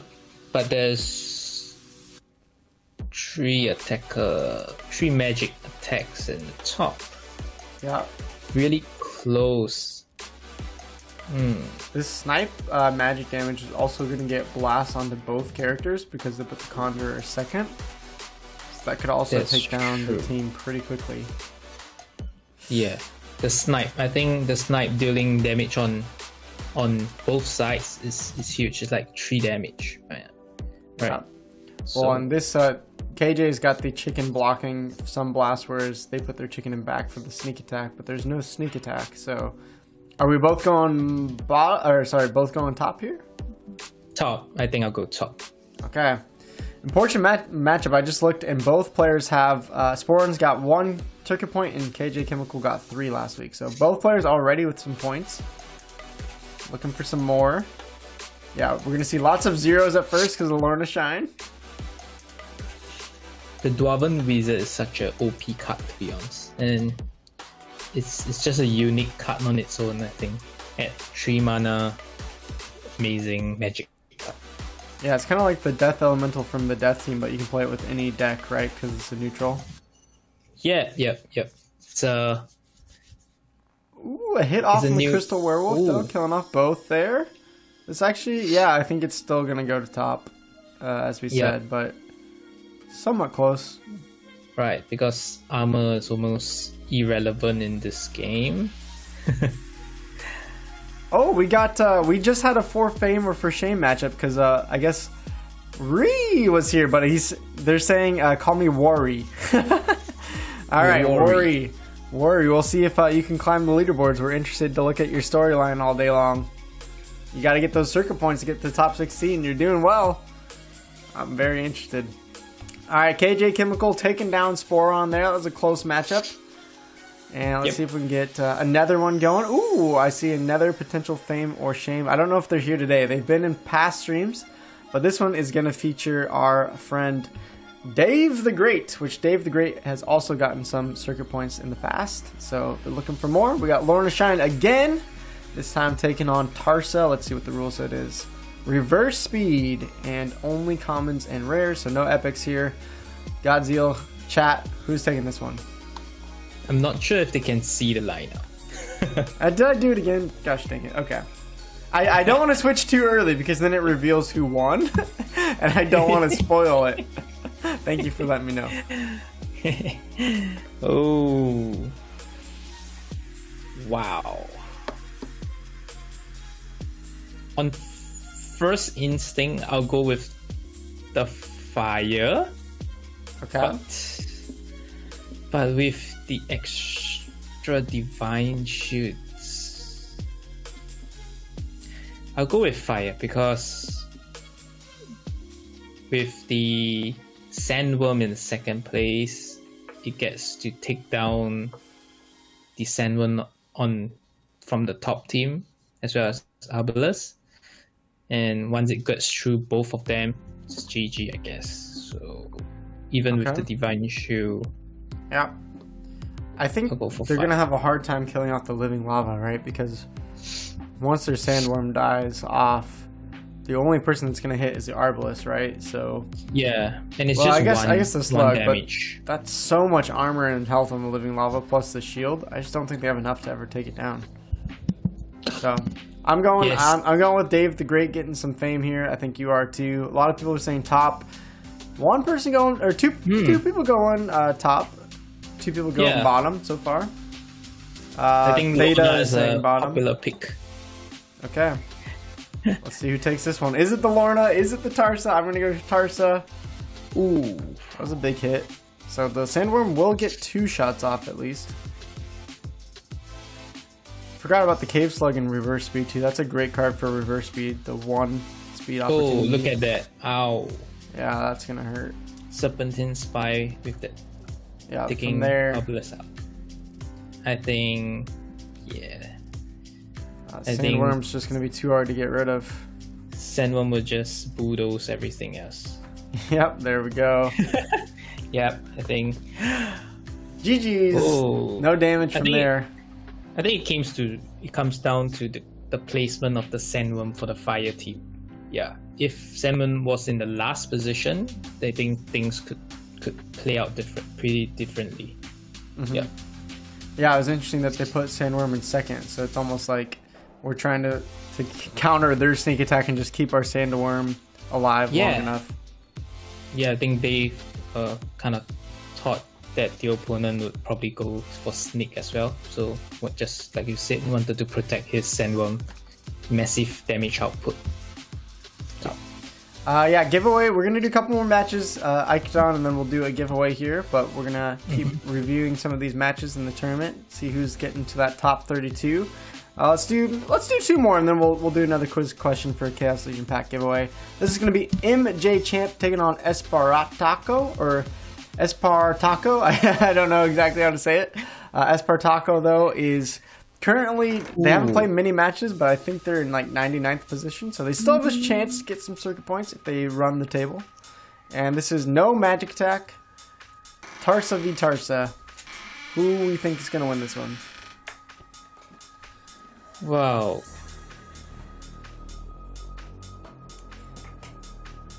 Wow, this is tough. The matchup's pretty close.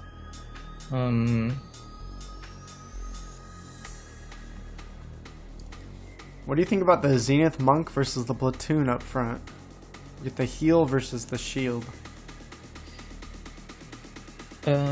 Yeah, for the Zenith Monk, I think there would be opportunity for him to heal at least a couple of turns because, there are 2 snake monsters on the other side. So, but the Android Platoon, the shield, it's gonna be hard to take down as well. Yep. Wow, The Brutes also have the reach. This is actually a decent card with reach once you have Tarsa, because then it gets the 3 damage if you level it up to level 3. Yeah, I think, with 3 damage is fantastic. Second tank, just a second tank to do decent damage. Wow, this is hard to call. I think it's actually pretty easy. I think Tarsa's gonna win. That's my prediction. What do you think about that? That's a cheap one. That's right. a cheap one. Jero saying Tarsa of the bottom. We got Dr. Crypto Legend saying top. I'll go with top. I like Serpentine Spy, so I'll go with top. Janik, can we check one of your games? You're traveling, no chance to check it. All right, well, we'll look for a matchup from Janik. All right, knocking off the back with the sneak attack. Creeping is going to go down there, though, as well. Let's see. I think they have enough sneak attack to kill off their 10E striker here, though, pretty soon, right? Oh, he gets the attack on Uraeus first, though. That speed differential. Yeah. That's going to be huge. Oh, it's getting real close, but I think top might have it. Oh, man, the heal as well. Oh, that brute gets to go first. That actually completely changed it. He would have been alive a little bit longer. Serpentine Spy. Oh. All right, Espartaco taking down that one. Feels bad for MJ Champ with that brute going first. Could have maybe changed it. Yeah, I think the RNG did make a difference on who went first. Yeah, so very close. Just luck. Just luck. Just a little bit of luck. That's all they needed. All right, I didn't realize Janik is in the chat here. And let's see, you haven't had any recent matches, but they're sitting in second right now. So actually, that's pretty dang impressive. I don't know if I'm going to be able to find their matches or not. Wow. As I look for the match up here, let's see if we can find one from Janik and get a fame or shame. But Godzilla, I want what is like in this bronze tournament. Give us like maybe 1, 2, or 3 tips. Like, what are your go-to strategies in this tournament? Sure. Like, I think for the Zensports tournament, I think summoner-wise, Mylor is a beast. I think most of the top players, top 50% at least, would definitely have Mylor. So if you're not planning to buy one, perhaps you can just rent one for the tournament itself. Do you think a level 2 Mylor is that important, or can you just get away with a level 1, you think? Personally, I'll rent a level 2 because I have like the level cards for the other nature cards to accompany with it, and I think it makes a difference when it comes down to the RNG, especially like who goes first, which monster attack first. So I think if you can go for level 2, go for it. Yeah, if the rental in the DC makes sense to you, yeah, just go for it. I think Mylor is a must. Yeah. And second tip, I think because I play the water and nature mostly, so for water, I think Sea Monster is also a must-have for the tournament. With that heal and the damage output is just insane. So especially in low mana matches, you'll see some of the players just throwing in Sea Monster and submit. It's just one Sea Monster and done. It's a no-brainer, yeah, because it's so hard to take down with that heal. So yeah, top 2 tips for you guys. Awesome. Well, I love those tips. Let's look at a couple more matches before our giveaway here. And this one, we did find a matchup from Janik, if that's how you say the name, and versus Fox FM. So let's take a look up at their matchup. We got Tarsa versus a Pyre here, which is a little less common, I feel like, nowadays. A lot of people more so go for the Tarsa. But who's the lineup do you like more here? Ooh, one has the... Wow, this is hard. I like... Oh no, is Janik here? Maybe I should just say Janik. Yes, they are here in the chat. They're saying they're traveling, so I don't know if they're just listening in the background. They might not be able to chat, but... on first look, I think I would go for Fox, but I think the Sandworm is going to be huge for him. Yeah. Yeah, it's really interesting that both players have pretty similar lineups. The one difference here... Tarsa giving the 1 HP could also make a difference with poison, potentially. Yep. Sandworm having 7 health is going to last, as you said, what is that, 4 rounds potentially. That's a lot of damage. And he can take some damage from the retaliate just to keep it alive. Maybe one more turn. That 1 HP might be the deal breaker. So, how about you choose one and I'll choose one? Okay. I'll let you go first. I mean, I already saw, so I won't spoil it. Chat is saying top though, so you could go bottom. All right, I'll go bottom. Okay, My all first right. instinct Everyone's is- giving Janik more fame than shame. I'm seeing in the chat. So, oh, they do land the retaliate, so that's kind of nice. Ooh, chat is supporting Janik. Go, Janik. Let's see. Okay, so now the Sandworm's only going to get a couple more hits, so he's not going to get to the Forgotten One, which that's pretty big. Yep. Oh, and another retaliate. Okay, so that's Sandworm's last attack there. Yeah, but the Molten Ash Golem might help quite a bit with that huge HP. We also have the level 2 Forgotten One on the top though. So now with 10 HP, it might just come down to that. Honestly, immunity versus immunity. Oh, and a 10% miss there. Oof. That was not what they wanted. Yep, a level 2. Okay, that might change things if they can actually knock off some health from this Forgotten One on top. But Yeah. no, they're all gonna die to the poison though from here, right? Oh. No, that it makes a difference. Unless they get a miss. They need a miss or two. Oh! Oh, There's one! Oh, Oh my goodness. Speed versus has- extra attack. Oh no. oh no, the extra health. The extra health. The lack of damage though. Oh my gosh. The extra health. The one extra HP. health. Oh my gosh. Oh my gosh, that's crazy. All right, I see Craw in the chat here asking for a specific matchup. Let's see if I can find it here. Craw is the player that we featured a while back as a player with not much card power, but was killing it week 1, week 2. They're asking review of their matchup. I would like to know what I could have done better. So we already know it's going to be a little bit of shame here for Craw, but let's see if let's reverse engineer this matchup, Godzilla, and let's see what would you have done differently and what could have Craw done differently here. It is no range attack, and we got reverse speed coming up.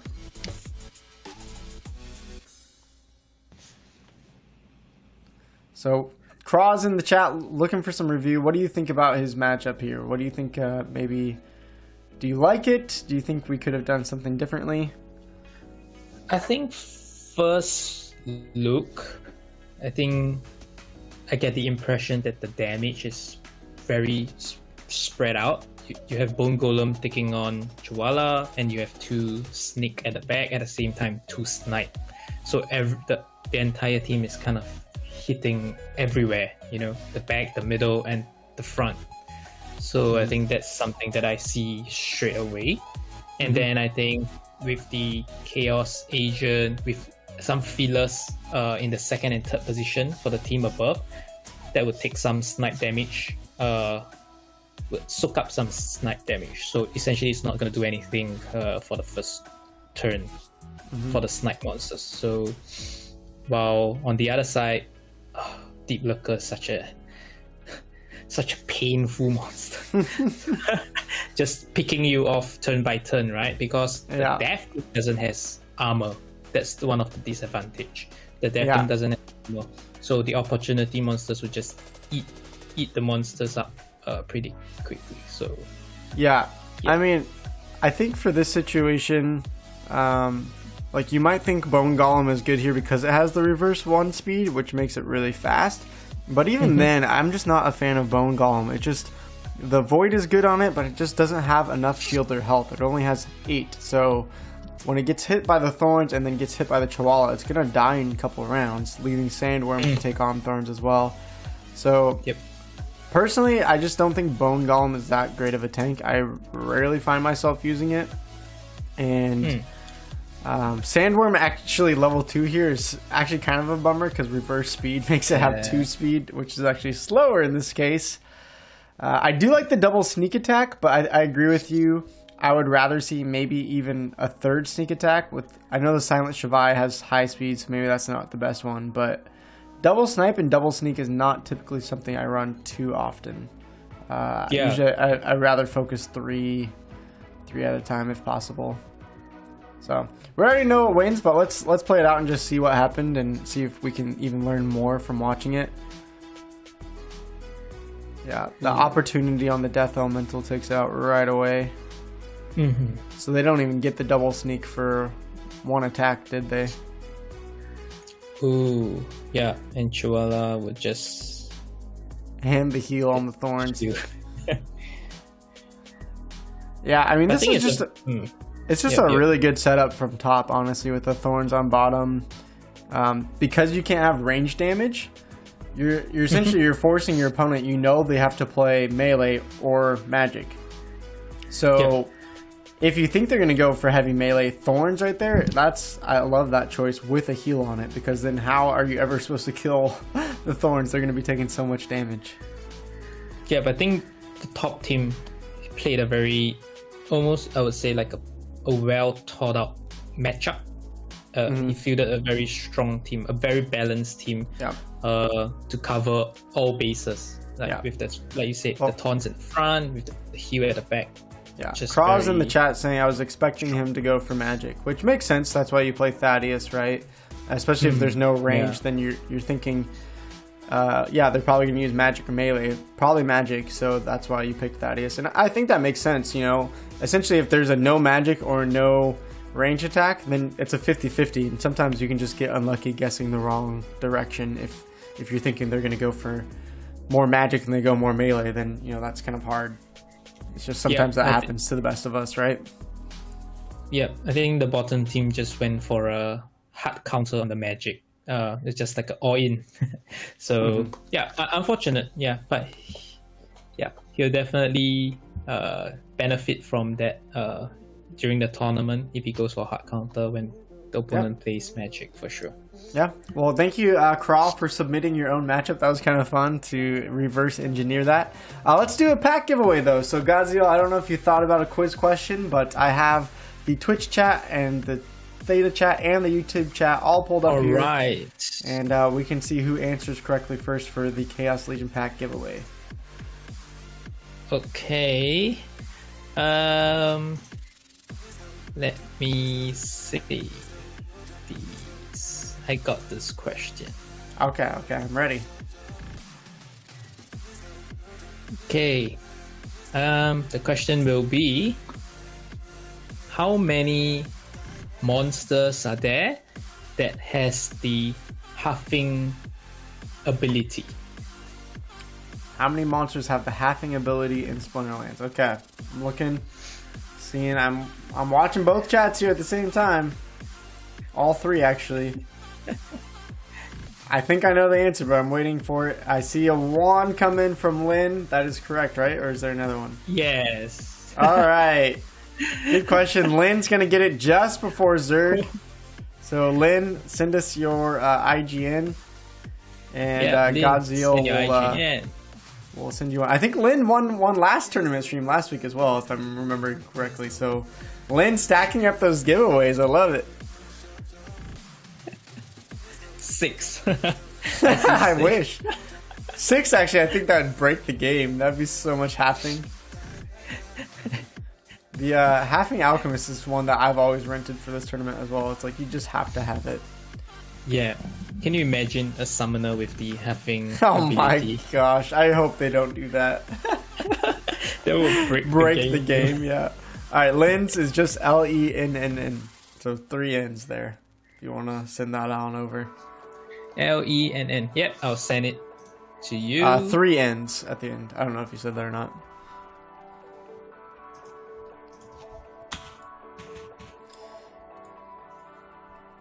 Yeah, let's that's kind of a funny question. Before the next matchup, as you're sending that away, I'll ask chat and I'll ask you as you're thinking about this. What are the worst abilities that they could put on these legendary summoners that are coming out? Like, what would just be game breaking? We already put the halving ability. What are some other ones I'm trying to think of, combos that would I just feel like be way too overpowered. If there's like a half ability, shouldn't there be a double ability? Double the damage of all of your monsters. Yeah. Oh gosh. I mean, could be possible, right? Like with monsters with like force field now, Oh. like 99 mana that with a double damage or something, that would be sick. Chat is saying bloodlust for every monster. Think about that. Oh gosh. Yeah, but guys, if you want to play Bloodlust, you should definitely participate in guild brawls. Every card has Bloodlust. That's true. That's true. Go for brawls. I Steve? think. Yeah. Steve says +2 speed for yours, -2 for theirs. Oh no. Blast. There is a legendary summoner with Blast. It's called Yodin, and we all hate him. Dave said Trample on Twitch. That's interesting. Ooh. When I look at Steve's comment, it just 1258 Infidel 1258 is running at the back of my head. I can imagine him promoting this card all day. Oh my gosh. All cards become Gargoyle Lion. Yes, let's go. How about all cards on their team become the Gargoyle Lion? Yeah. All cards have recharge. Huh. I feel like that might be a disadvantage in some ways, though. What do you think? How would that work? Because you wouldn't have any attacks in round 1. But I think who goes first would determine the game. Like who goes first. Yeah. All opportunity, all rampage. Yeah, that would be interesting. Yeah. I think abilities like new abilities would really make the game like more interesting, more fun. You know, abilities like maybe copycat or something, you know, where you copy stats or copy the abilities from your opponent. Could balance the game, especially if, you know, players in the lower leagues are able do not want to level up their cards. Maybe a copy ability would change things up. I'm sorry, I was laughing because Chris says taunt, and I was like, I'm trying to think about how that would work. If your whole team has taunt, then no one has taunt, right? So like, what would that do? It means you just have to go. Everyone has to attack the front. Yeah. Everyone just has to attack the first one. We got some great ideas from the Splinterlands team. I see the tough stuff said scatter shot for all +2 range for all. Let's just call it the RNG summoner. What would Oh my gosh, that would be really funny. Just like no control.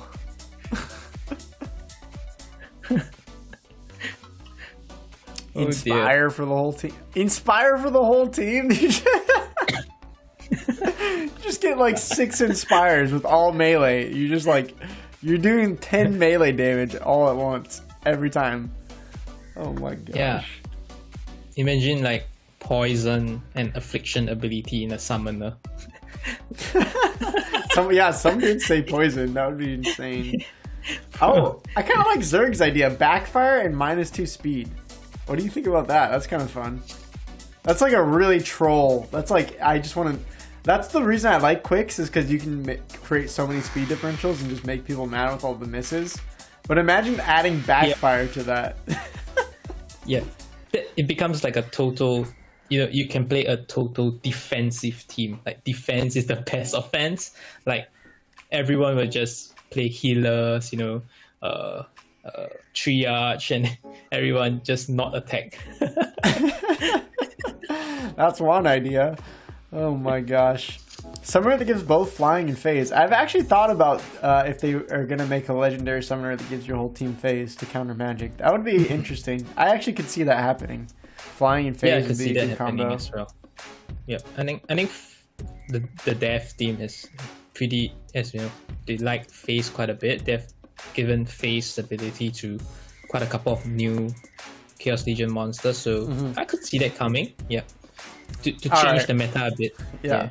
Well, that's an interesting discussion. Maybe we should make an actual video, just worst possible summoners, and I'll just put all your guys' ideas on there.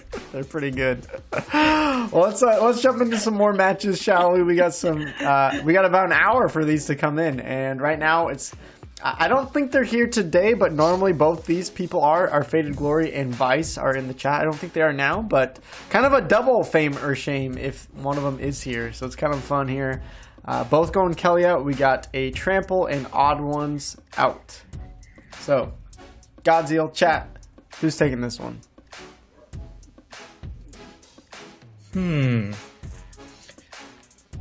The misses on the serpent. Is it the serpent? Is it called the serpent? The first Serpent of Eld, yep. Yeah, serpent would be critical. Wow, this is a tough one. I'll just go for... I think I'll go for the top. Yeah, top does have the magic damage to get through the Serpent of Eld in round 2, even with the heal, right? Yeah, that could be pretty big. And Torpedo counters the magic at the bottom, so the top looks like a team I would play personally, so I'll go for the top. Oh, okay. I see your strategy. You just pick whatever you... If my brain would have thought of that, it must be right? Yeah. I like that. All right, I think other people are saying top as well. So YouTube chat saying top. Don't see anything in the faded chat, but yeah, it looks like a lot of people are saying top. Let's play it out and see what happens. But I'm agreeing here. The demoralize is interesting. Okay, here's a couple misses. Yeah, I think the disintegrator pick is interesting for me. Like, it's a cool pick, something to change things up, to give a bit of a surprise, I think.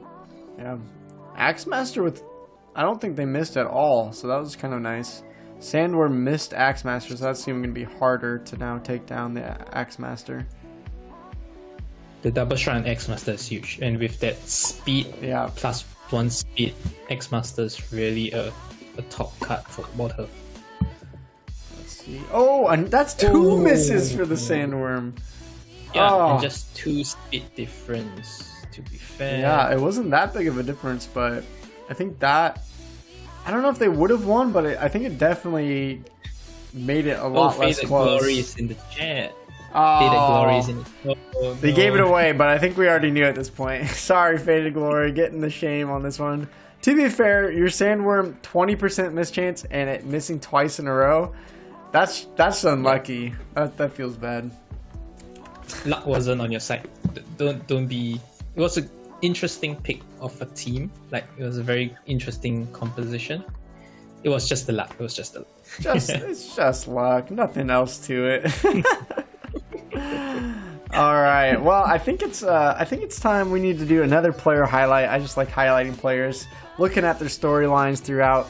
And one player that I've been really interested in, sometimes they've popped in the chat here on Friday, Super Cow. What a great name as well. Only 83,000 power to their name, so it is a lot to a lot of players who only maybe have 5 or 10, but not crazy like the hundreds of thousands or millions of powers that we've seen some players play with.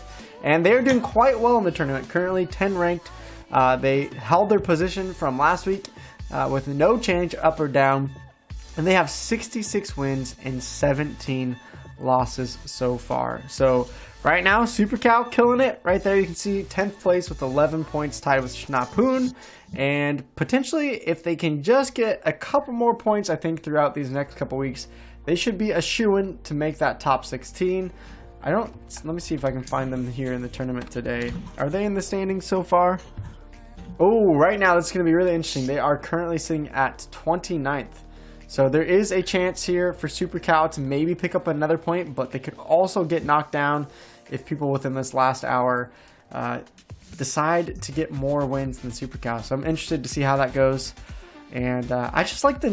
Godzilla, you just got to admit that the name Super Cow is just so great, right? Yeah, actually, I've seen his name in many tournaments. He's really active in tournaments, and he has been, performing pretty consistently for the tournament. So definitely check him out. Like, look at his games, look at his matches. Maybe pick up something from him. Yeah.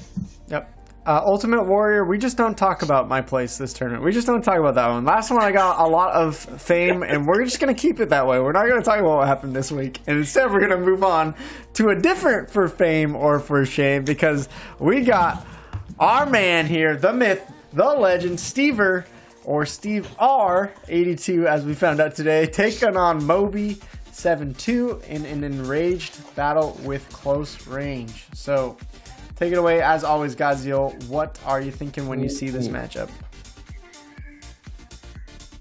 The first thing that caught my attention would be the Arbalest with the 3 damage and double strike. So I think Steve got this one in the bag. Straight up. I think Arbalest with the double strike is just gonna be pain. Yeah, I mean, it's a cool setup. I've seen this quite a bit, actually, especially in close range. You can get away with using Sloan, right? And putting the Pellicore Conjurer in front with 4 speed. If this thing gets hit, all of a sudden, what does it go to? 6 speed plus flying. So 6 speed plus flying, that's almost, it's not impossible to miss, but what is that? A 75% chance miss for all of these characters? Except for the Lava Spider, right? So I don't see how Stever can lose unless he gets real unlucky.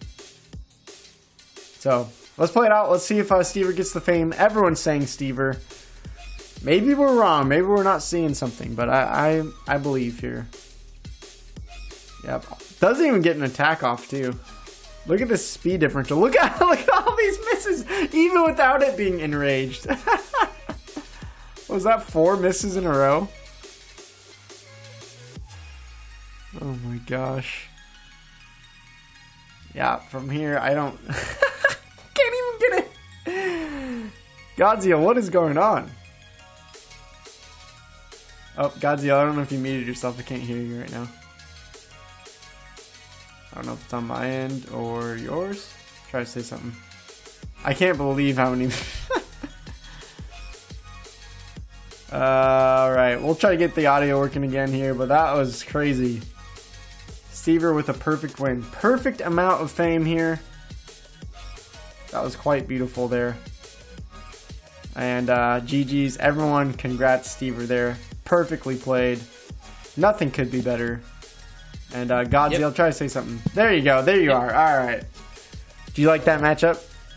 Yep, I think the RNG was great to watch. 4 misses in a row. Wow. Like, who says you need a big tank, right? All you need is a fast tank.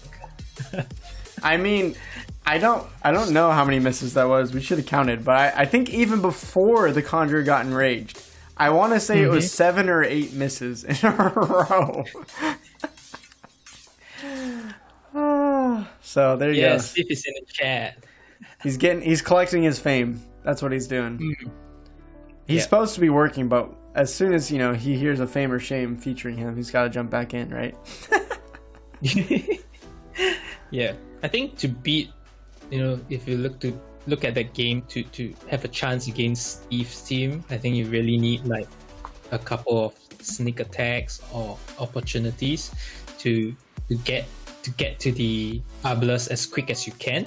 If not, Arbalest is just gonna take out the entire team by turn 2, 3. So yeah. Well, and I think for Enrage, I didn't see on the bottom team a lot of speed, and you gotta factor that into Enrage, because if a character from another team has 4 or 5 speed, gets hit, and now has 6, 7, 8 speed, you're never gonna be able to hit it with 1 or 2 speed. So I think sometimes you just forget that not only does Enrage increase your damage, but it increases speed, and you really gotta factor that in. So good lesson there. Let's watch another matchup. This is not our fame for shame. Oops, I let it play one here. But Bakuni, I know Bakuni from YGG, always doing those tournaments on the weekends. Great stuff there. And they are taking on Moby72 in a sneak attack everywhere and Little League. So chat, Godzilla, does Bakuni get the fame or gets the shame? Let's see what the chat has to say. Let's give them some time. Let's see what they say. Probably going to take a little bit with the stream delay, but Do you already have a winner picked out in your mind? Yeah. Personally, I like the bottom team. Is it Moby? Mm-hmm. Yeah. 72. Yep. Extra armor equals, I really like the +1 armor on Drake. I think Drake is an underrated summoner because, in many games, the +1 armor is just like taking one free hit. Something like Lorna, with the damage is pretty similar. And he has way more attackers dealing damage in the bottom as compared to the top team with 2 monsters with no damage. So in terms of damage output, it seems like the bottom team got it. All right, I think everyone's agreeing with you except for Israel, who says Monk OP in the top. So yeah, the Monk getting some heals is going to be nice, but it's not in a position to take most of the damage right away. Maybe if they get some flying mists with the Tower Griffin, that's kind of an interesting idea. Yeah, but with Force Fit, yeah, it's going to be hard. Mana Core also is going to attack the front, right? Because Reach takes priority over Sneak, if I remember right. Let's try. Yeah, I don't remember, but I think that's how it works. No, okay, Sneak. Never mind, I lied. Sneak does go to the back no matter what. Okay, 3 misses so far. Okay, not a bad strat. I just feel like they don't have enough damage though on the top, right? They have they had 2 cards with no damage. I think the one mistake I would point out from Bakuni is having a heal here when you know most of the damage is likely to go to your backline doesn't make a lot of sense to me. Playing a triage would have been way better here than having a heal to the front line, in my opinion.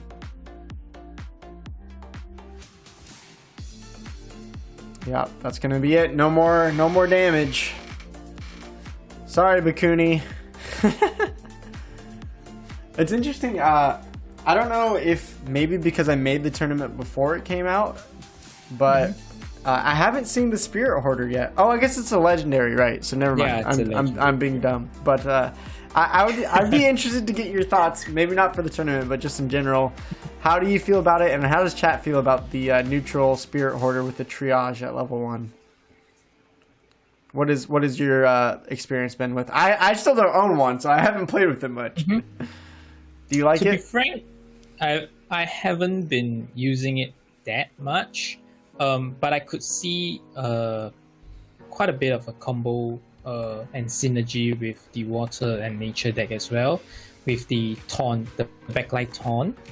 So I think triage is huge because it protects your backline from snipes, from poison, resets, as well as from sneak attacks. So water has a triage on its own at higher level. Is it from Angelic Mandarin at level 5, I believe, at level 4. So I think most players at a higher level would choose to play Angelic Mandarin rather than the Spirit Hoarder. But for a level 1 legendary, I think it's something that a card that players are not that used to use. They're not, going. It doesn't come that to them that naturally to use the Spirit Hoarder because I seldom see the card. I think people has to, kind of find out a combo on their own to start using it. And when it starts, I think it is a card to look out for. I think more and more combos will come up.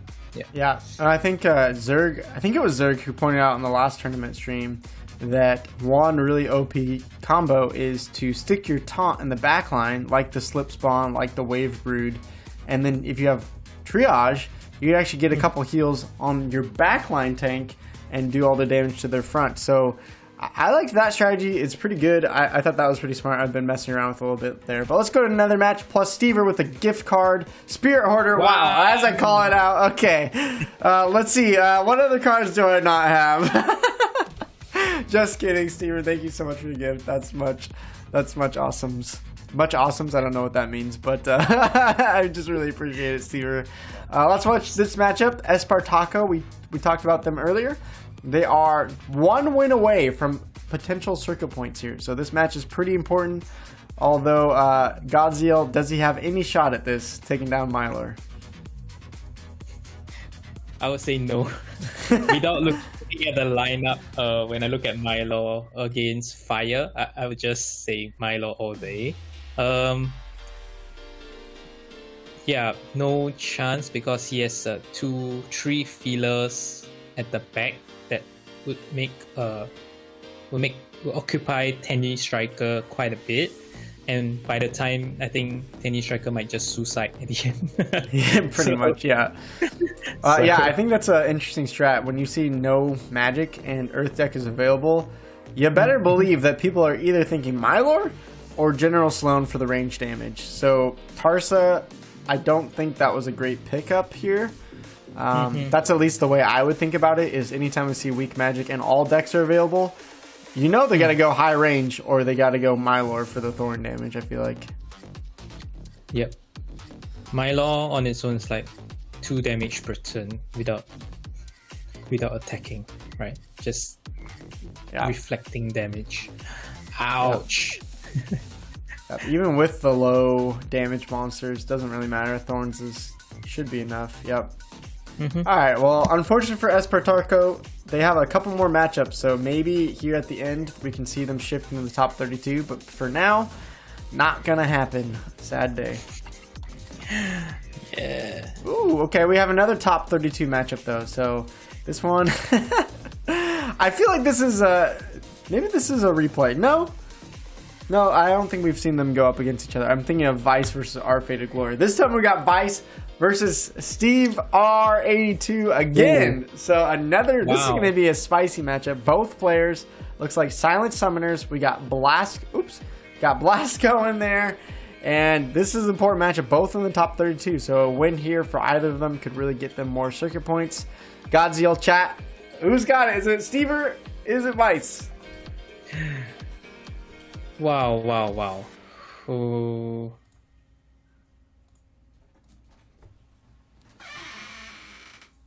Hard pick. Wow. It's a hard pick. I think I would go for Steve. Because I think... Stop with the lines. Why? I think Grunt would be able to attack at least... To attack on the first turn before dying. And the, Mythica at the back. On Steve's side, the 5 speed and the 4 speed. I think unless you get some lucky misses. Yeah, but with the snare on Mythica, so no. Yeah, I think Steve got it. Ooh, it's gonna be close. Okay. Yeah, I mean, these cards are just so dang powerful. The Beatrix plus the Mythica. I mean, that's 7 range damage right there. Plus Blast, right? Unless they miss. If the Nectar Queen can get a miss with the flying. But that Creeping Ooze, I feel like, is also huge. I think in Blast, if you can get any speed differentials. I mean, look at these speed differentials. 1 speed, now 2 speed, 2 speed.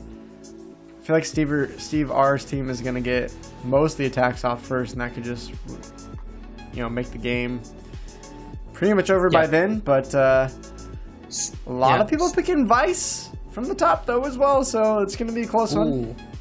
Let's see. We also get the Magic Reflect. That was kind of cool. Ooh, the snare. See. I don't know about you guys, but I love putting that Prismatic in second for Blast because it has high HP and the Magic Reflect if they use the Magic.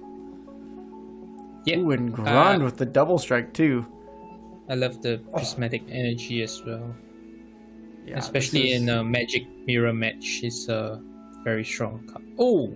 And is Stever gonna get another flawless victory? I swear. Are you kidding me? We're giving this guy way too much fame. Oh, the dragon needs to get some airtime. Oh man. All right. Oh, gosh. Well, we're gonna do another player highlight. Godzilla, I forgot. How many packs did you want to give out today? We can give out 5 packs today. Okay, so 4 more. Okay, so you think of another quiz question. I'm gonna do another player highlight real quick while we wait for you. Last time we featured Super Cal. This time, of course, we got to go back to the #1 player, Schwarzschild. Although after today, I might not be able to say that anymore in this bronze tournament if the tough stuff takes it down and finishes first here. But Schwarzschild, always a player on the top of the bronze leaderboards, 190,000 power roughly. So far, 73 wins and only 10 losses. So almost the exact same as the tough stuff. Both players at the top. I don't know how they win so many matches. Like, with all the RNG in this game, with all the different strategies, these players show this. They are showing to me that this tournament is not about luck. The fact that they have done this 3 and now 4 weeks in a row, that they are just popping off week after week, getting almost, whatever that is, close to a 90% win rate. It just blows my mind, Godzilla, that players can do that. Because I'm sitting out here after like 3 weeks with probably like maybe a 60% win rate at best. Yep. So, wow. Just great stuff from them. GG's to you guys.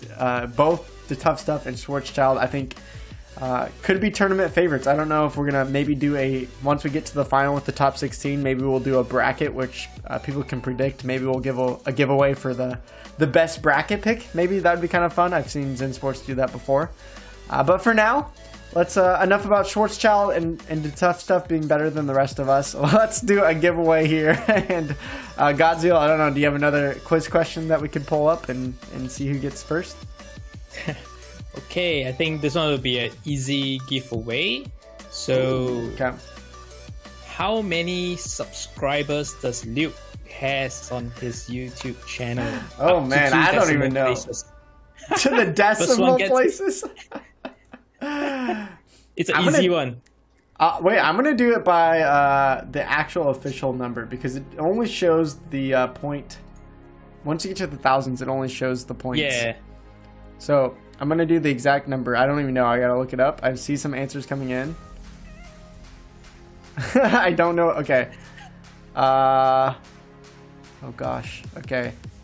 It is 4,630 what? I don't think I actually see it yet. You gotta guess what's the last digit. You gotta guess the last digit. No one's guessed it yet. Oh my gosh. Come on. No one can guess what it is. It's 4,600 and what? 4, 6, 3. What? 3. Oh, I think I got it. Okay. It was 4634. Currently, I think AFK won again. Let's see if someone got it beforehand, though. 4634. No one on the Theta got it. Let's see. Did anyone say else? Say 4634. I see 4635 from Jerio. 1 off. Albie was 2 off. Oh, I think. Wow, Cryptomanic got 1 off as well. Yeah, it's AFKOR again winning. Oh my gosh. What a day for AFK. AFK, send us your IGN again. Oh my goodness. You're going to get so many gold foil legendaries. I can feel it. Hey, we still got 3 packs to go in this last half hour, so don't you guys worry. Yep. EFKOR, drop your IGN in the chat and I'll send you the pack. That was impressive, though. That was a fun question. Back-to-back legend. Alright, 0 to Hero 1. Alright. Number 2. Don't worry, we got 3 more giveaways. Maybe even a 4 if we're feeling lucky. I might throw another one out there just because Stever is so amazing. And now that I have called Stever Steve R, I still want to call Stever Stever. I can't help myself. Sand. Okay. We're gonna feature another matchup. This is perhaps my new favorite name I've ever seen. So we got Laridurlel, which I know we've featured them before, but against my new favorite name here, Catnip Junkie. I mean, that's just incredible. I don't know if I should celebrate that or if that's kind of disturbing, but it's quite funny to me. I'm trying to figure out Catnip Junkie. Like, are you? I hope you're not eating that catnip. That's disgusting. But I like the name. This time we got Earthquake plus Back to Basics, which is interesting because they both picked flying, which makes sense for the Earthquake. So they're all gonna have flying, but now it's gonna be coming down to the Back to Basics. So who's gonna be taking this one? Wow, this one is tough. I'm trying not to go to the to look at the sequence. I'll go with the top. You're going top? Okay. I think I'm going bot. Yeah. With Back to Basics, they have a little more health and Yeah, the I 6 feel health like- on the Mistresses. I feel like that could be the difference. Chat saying top though. Maybe I'm wrong. Oh, Vice is in the chat. Noah, we featured some of your fame or shame earlier.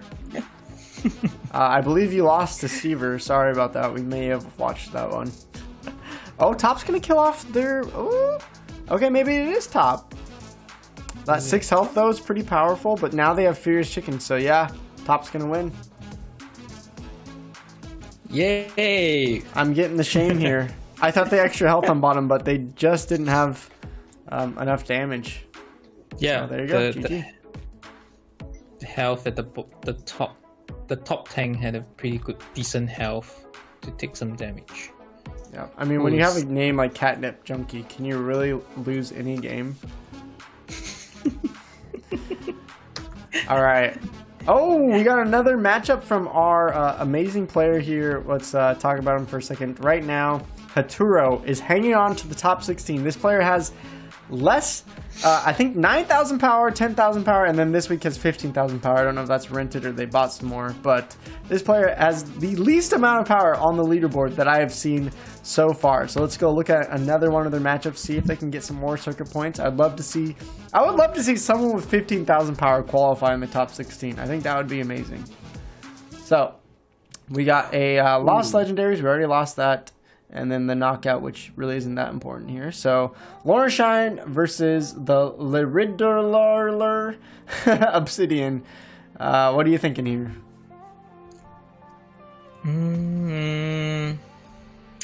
Wow, this is a tough one. I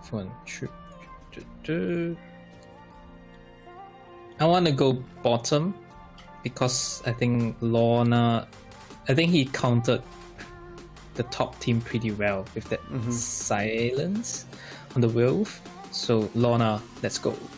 Okay, let's see what the chat thinks. I do like the halving alchemist, although 5 speed means this could miss. So if the Venari Knifer can get away with having that 3 damage plus thorns, it could make a difference if the halving alchemist misses. But other than that, they still have the magic damage. So I think you're right here.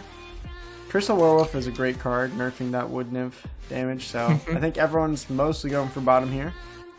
Yep. Let's roll the tape and see if it's true. Oh, the brownie speed. We didn't even have that on there, so it's 6 speed. The heal actually might be too much. Oh, the halving alchemist hits. That was actually pretty big, I think. Yeah. Both hit. The Seedsmith also had a 40% chance to miss there. Yeah, 1 and 5 speed. That was the halving alchemist. Oh, wait a minute though. They're not gonna have enough. They're gonna get one more heal off. Oh. Yeah, I don't think it's enough still, unless they miss. Nope. Okay. Whew. I feel like Haturo actually got quite lucky there with almost hardly any misses. Yep. So, GG's. It just helped. G. Just helped to have a little RNG in the favor, but Haturo definitely still up there. Let's see where Haturo is today.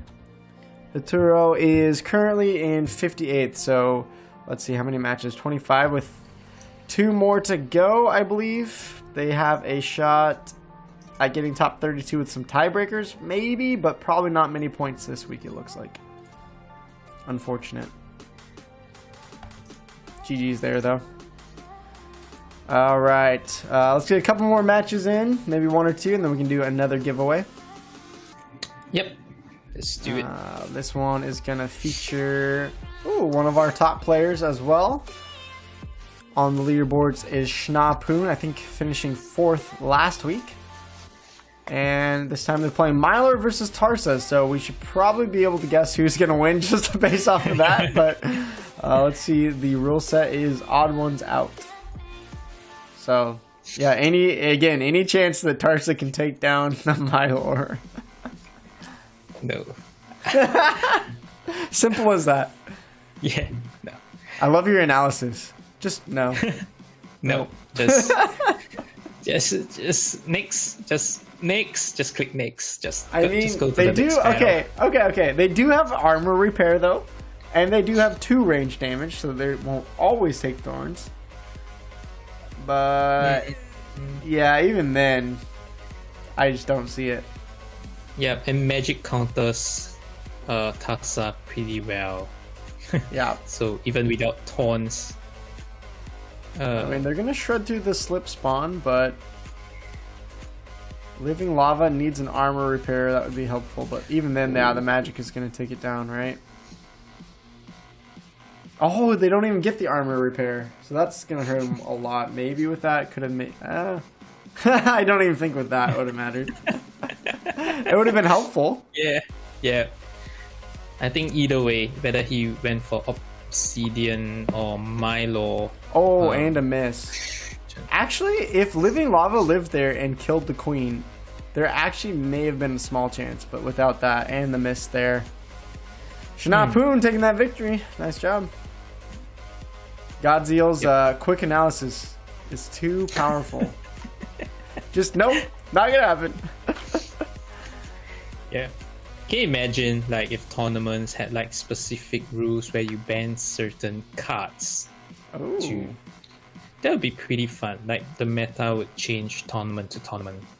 Yeah. I think that would be a fun one to explore in future. Yeah, well, I've been talking to the SPLINTERLAND's tournament team, and I think they have some plans coming that it's going to be pretty exciting. We'll see if it works out, but yeah, I think something like that, adding to it, could be cool. And I think SPLINTERLAND tournaments will improve. I know there's been some that people are like, oh, like, you know, it's hard, or all these players are, you know, coming in and just crushing us, even though we're in bronze, you know, and they have millions of power, even though they scale down, we still get crushed. But from what I've heard, there's some good things coming, so I'm still hopeful down the road that the tournaments will just get better from here even. Yeah, like, you know, maybe each player gets a chance to ban a single card before every battle. That's a cool idea. Fun as well.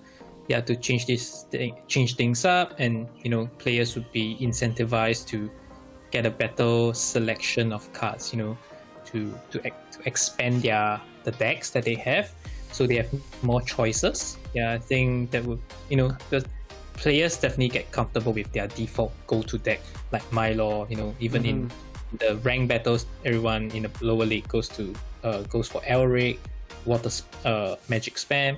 But you know, having like a single card ban would change things up for sure. Yeah.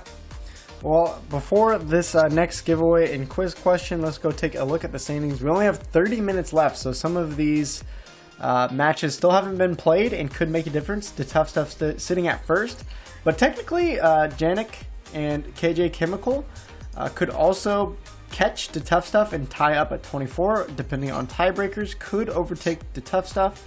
That would be huge. KJ Chemical with 3 circuit points last week.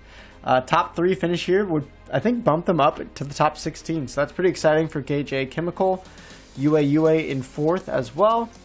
We got Jericho at 5th. Nitro. So a lot of people that are new here. And KJ Chemical, Jonic, Jericho, Nitro, John, Melissa. These are people that these circuit points in week 4 could make it so that in the next couple tournaments they have a shot at the top 16. Stever up in here still in 9th. Nice job. Halfle Blue in 11th. Vice here in the chat sitting at 13th. Schwarzschild in 14th. Godzilla. Hey, look at that. You're still barely hanging on to those 3 circuit points. We'll see if that holds true in the last half hour. Craw was in the chat. Zombie as well. Ran up the table a couple weeks ago. Atacon. That's Glenn. Just holding on to a couple points each week. Faduo in the top 7. I hate how Splinterlands resets it every time there's a new activity coming in. Sorry about that. Amari is another one. Super Cow just holding on to 1 point. We'll see if they could do that. Unit QM knocked out of the top 32. That's pretty important right now. They scored a lot of points last week. And from there, Eli, I can see Eli in 41st. Couple more wins, maybe gets him there to the top 32. So it's getting pretty dang close here at the end, in the last half hour. So pretty excited to see who wins these last matchups, where the final circuit points will end up. But heck, let's do another Chaos Pack giveaway.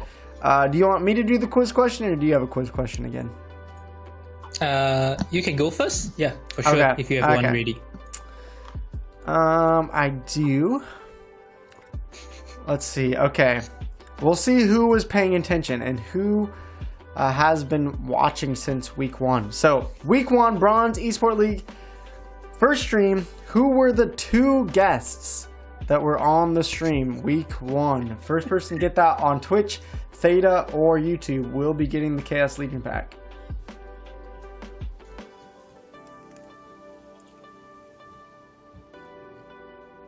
Alright.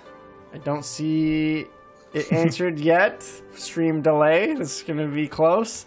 Alright. Oh, okay. Eric, right off the bat, just quick enough. Yep, Eric, send us your IGN. It was indeed Game Boy Alley and Infidel or Dwayne. Steve was not on till week 2. Jacob was on the podcast today, but he wasn't a part of the stream. All right. Eric, go ahead and send us the IGN. I'll send you over a pack. Woohoo! Nice job. Showing up since week 1. Let's go, Eric. And then Godzilla, we'll have you do the next quiz question. Yep, sure. Since we have a couple more, let's just do another one back to back if you're ready. Or if you need a second to think of one, I will play another match. But are you ready? Yep, I'm ready. Okay, sweet. So back to back giveaways. Let's go. What is the question? All right. So how many HP does Grum has at max level? Oh, not many people are probably going to know that off the bat, because a lot of our viewers are more in the silver level-ish. Grum max level. I couldn't even honestly tell you off the top of my head. I could give a guess, but that's what I get for giving you those lines. Luke says 11, Ascension says 16, Zerg 11, Luke says 12, Ghostly 15, Albi. Ghostly got it. It's 15. 15.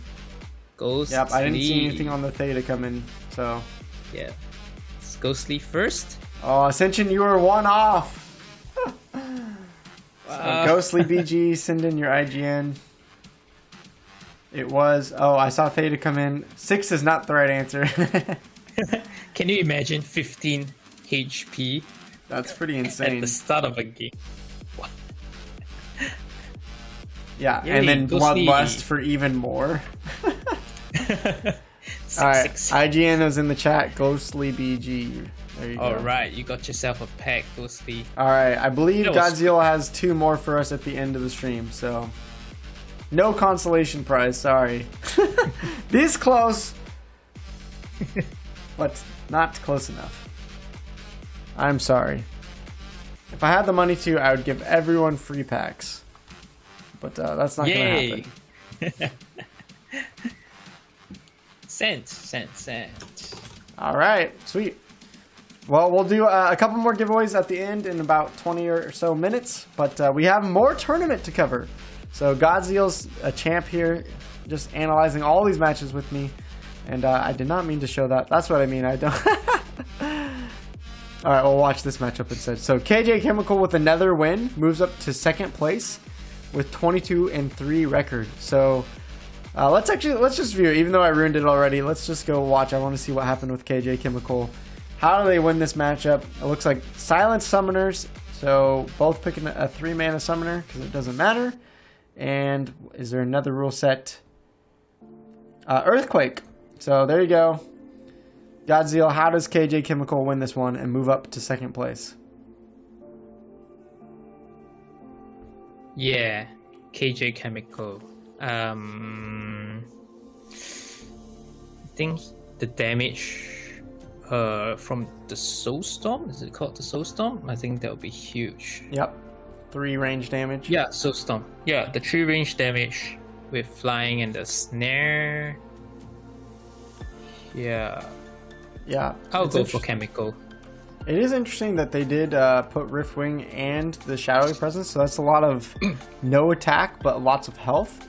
But yeah, that 3 range damage, plus it's going to get the snare on the Riftwing, so Riftwing probably won't even dodge many shots with the flying. Yep. I think not many players actually upgrade their Soulstorm to level 2 because it just gives the snare, but I think for this matchup, the investment into upgrading the Soulstorm would pay off.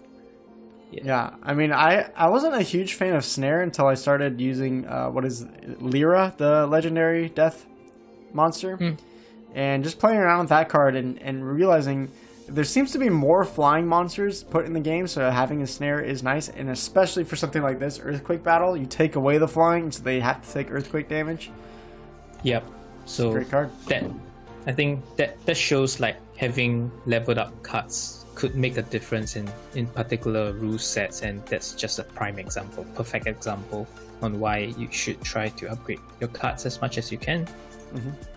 Oh, people in the chat are like, I heard Grund. So everyone that was guessing like 6 or whatever, 12 health, it's because they were thinking Grund, not Grum.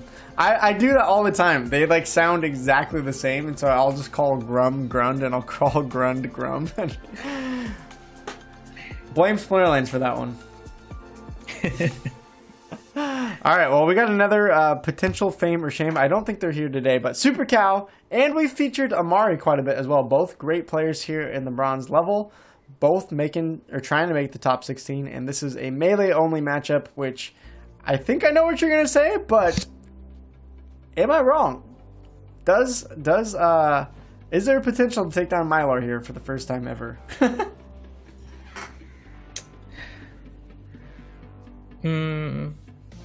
You know, since Chihuahua has the taunts as well, so if we remove Mylor from the equation,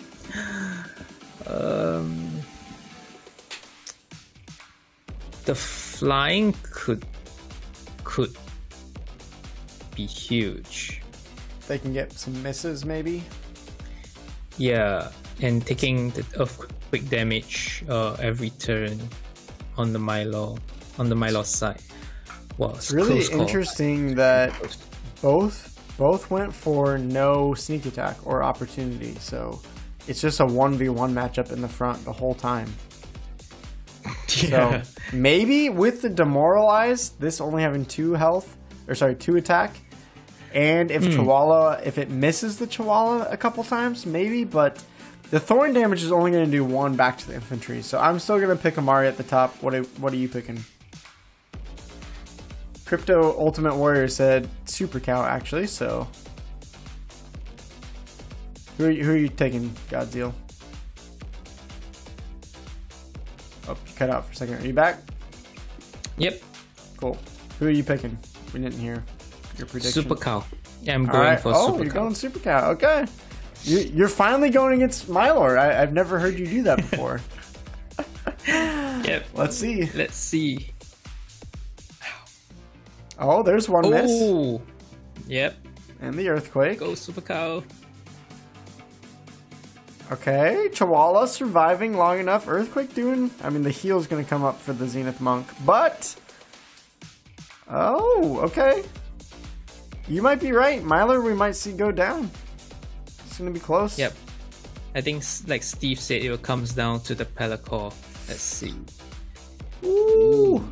Thorn's going to take out Chihuahua. Oh, man, this is so dang close. I don't think they have enough. Yeah, I think the Pelicor's gonna win it. Oh, bummer. You know, Godzilla, I was really hoping that we could see Mylor lose finally, but it's still not gonna happen today. Yeah. I don't think have we watched a single Mylor matchup lose today? I don't think we have. Yeah, I think Mylor to Disintegrator 0. I mean, to be fair, I was spamming Mylor in the tournament yesterday, and I didn't make day 2. So it's possible to lose with Mylor if you're as bad as I am. It's not impossible. All right. Well, let's feature up another matchup with Liriddler this time taking on Zombie, which Zombie we featured a week or two ago where they ran the table all in the last half hour. I think it was like 10 wins in a row to jump to 4th place. I think this week they're sitting somewhere around 20th, so potential more circuit points for Zombie. And this time around, we're seeing Armored Up. Let's see. Yep, that's all the buffs. Alright, Godzilla chat. Is it going to be Zombie? Is it going to be Loriddler? Thaddeus versus Daria.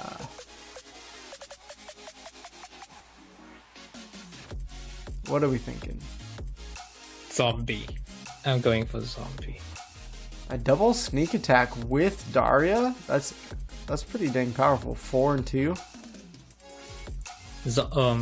I because the weakness of a death team is always Snake. So I think with that +1 melee damage, wow, this is overkill. Plus Chihuahua with 4 damage at the front. You don't see that often. That's going to be pretty massive. Steve R is saying bottom though. Ooh, okay. Ooh. Oh, wait. We didn't talk about this. We got the Weirding Warrior to knock off all of Chihuahua's armor if it lands. That could be pretty big. Life leech up from the Bonesmith. We do have armor repair though for Zombie, so that's pretty important too. Everyone's saying bottom. Are you sticking with your choice there, Godzilla, or are you gonna give in to chat? Yeah, I'll go for the unpopular opinion then. I'll go top. Okay. Actually, what we didn't realize, this has camouflage. So the Weirding Warrior, I don't think actually gets a hit off on Chihuahua because of the double sneak attack being faster. So I'm gonna agree with you. I'm actually gonna go Zombie too. Let's see. So yeah, I forgot that has camouflage. That's actually, I think, gonna be a pretty big deal. Armor repair is dead there. And there we go. There goes the shatter that could have been useful. Yeah, Chihuahua is just, I mean, 4 damage on Chihuahua. That's pretty brutal. Oh, but the life leech is big. Ooh, it's gonna be close. I think if it gets a couple misses on that Riftwing, maybe. But still, they have to. Yeah. They still have to deal with the Silent Shabai. Ooh, yeah, okay. I mean, they'd have to get a lot of misses on that Riftwing. It's still possible. There's one. Ooh. Let's count them. Yeah. Riftwing for the win. Okay, we got a hit. 2 misses. Oh. This is getting close. I think, okay, bottom has it. Bottom has it from here. There's no way. There's 3 misses in a row. Riftwing. Great call by Steve. Genius. All right, Zombie. Yeah. Zombie's not a winner today. Yeah, I guess you should never bet against Steve. Yes. First tip, listen to Steve. Listen to Steve. All right, we got a potential nether for fame or shame. I don't know if they're still here, but we got a feature, of course. I don't think we have today yet. So let's jump into it. We got Amari taking on our man, the other myth, the other legend, Zerg here for fame or for shame. Both playing flying makes me think this is Earthquake. Yes, it is Earthquake and Blast. Oops. So there we go. Ooh. Godzilla, Zerg. Is Zerg gonna get the fame? Gonna get the shame? I'll play cheat and wait for Steve to choose. Whatever Steve says, we will go with. The top team looks, strong with that 3 and 4 range damage at the back, but the Huffing Alchemist on the other side would, bring Grunt's attack down tremendously. What is that? 6 damage plus 4. So they could get the Unicorn before the Huffing Alchemist to 1 HP. So tough. That's pretty big. They do have the heal on Grunt, so that's kind of nice. But yeah, if it gets hit by the Huffing Alchemist, then it's only going to be doing 1 damage per double strike. But that blast from him right off the bat should take out close to the failed summoner. Plus the snipe hitting the failed summoner is going to be pretty big, right? Yeah, that damage on to each side. So Steve says bottom. Our Faded Glory says top. Peter says top. Oh no. Oh, but he has taunt, so he's not gonna hit the failed summoner, right? Oh, you're right. But that's almost worse because actually I feel like this is a pretty big mistake because the Mitika is going to attack the slip spawn as well. So that Mitika they put in could die because of the slip spawn taunting back. I don't like that. I'll go bottom. Yeah. I'll go bottom. I feel like if you're going to put a taunt in, move the failed summoner back here, right? Because it's fine for your failed summoner to die. It's not good for your Mitika with 4 damage to die. So I'm gonna go top here. Zerg, I'm sorry. I'm saying shame. Sorry, Zerg. Let's play it out. A lot of chat is split on this one, so Yeah, this is a tough one. it's a tough one. Maybe we're wrong. Maybe Zerg somehow gets the shame, or gets Go the bottom. fame. Oh, ouch. Okay, there's the blast. Opportunity blast, but only 1 damage.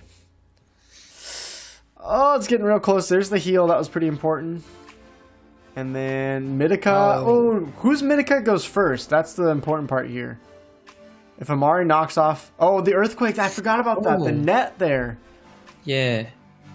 Wait, so it can net with a blast? No way. I did not know that. Okay, I didn't know that as well. Is that for real? Ow. Is that a real mechanic? It netted it, right? I'm not just making that up, right? Mitika netted both of those players. That was crazy. I think we need to rewatch that. Okay, yeah, I want to dear. but I think that was the difference maker. Yeah, GG's from there. Let's watch it again at 3 speed. You made the right call. Sorry, Zerg. Okay, but I actually did not know that. I want to watch it again because I didn't know you could actually snare 2 monsters with blast. Yep. I think that's pretty cool. Like the mechanic to be able to have double snare. Yeah, it snared both, and it snared both. I didn't know that, but I don't think it works with other abilities. Like the Halfing Alchemist doesn't get to blast both with the half ability, does it? I feel like that's just the snare ability. I want to watch the Halfing Alchemist to see if it hits. Well, it wouldn't. Yeah, so interesting. Yeah, okay. Well, we learned something new. Yeah. Wow. That's new. Good try, Zerg. Steve overlooked the earthquake, so I guess we can't always rely on Steve to get us the correct guess. Oh, man. Turning your back on Steve already. I'm sorry, Steve. Just that time. All right, well, we got 14 minutes and then we'll do the giveaway, but this is coming down to the crunch time, so I think it'd be fun. Let's take another look at the standings. The tough stuff still in front. KJ moved into second with a win there. UA moved back to 5th with John going into 4th. And Amari's still 20-2, so technically Amari actually could still win this whole thing with 13 minutes left. I didn't see that. Stever with a match or 2 to go could potentially move up to tied for 4th or 5th. Who else has got a good amount of matches left? Vice has a couple matches left. Schwarzschild pretty much out of the top 10, I think. Well, they could still get a couple more wins, so maybe a potential top 10 still. Other than that, I'm not seeing many people with a lot of matches left. So yeah, we'll see. I think the most important matches to look for is any matches from Amari. Stever's got a few left. UA has a couple left. And I think Vice has a match or 2 in Schwarzschild. So coming down right to the wire. Hopefully everyone submits their matches. It's always boring when someone gets a free win at the end. Godzilla, where did you finish now? Okay, you're in 18th now.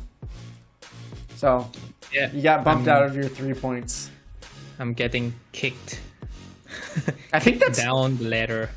That's what is that? 3 finishes for 1 circuit point for you? That's impressive still though. That's like 3 different top 32 finishes. Yeah, just trying. But I think every week I learn something new from the tournament. It's like and people are changing up the decks that they are using. So every week I just get a surprise from players, like even players with like 20k, 15k power. There's just surprises everywhere. So yeah, it's interesting to see, will there be a meta that evolves where, everyone's spamming Lorna and Mylord for the first couple of weeks, but is there, maybe a couple other strategies that people are using we haven't featured yet? And I think those that, as you said, like yourself, who continue to learn, are going to be able to maybe in week 5, 6, or 7 pick up enough circuit points to actually qualify for that best of 5. So I think it's really interesting to track the strats as we move forward, but let's look at a couple more matches as we end the tournament. This time we're going to be featuring Dingo Dan, amazing name, versus Hachimaki, which with a win here could, I think, potentially push themselves closer to the top 10. So what are you seeing here? No healing allowed, and we got Sloan taking on Obsidian this time. What are you liking? Chat, who are you guys picking?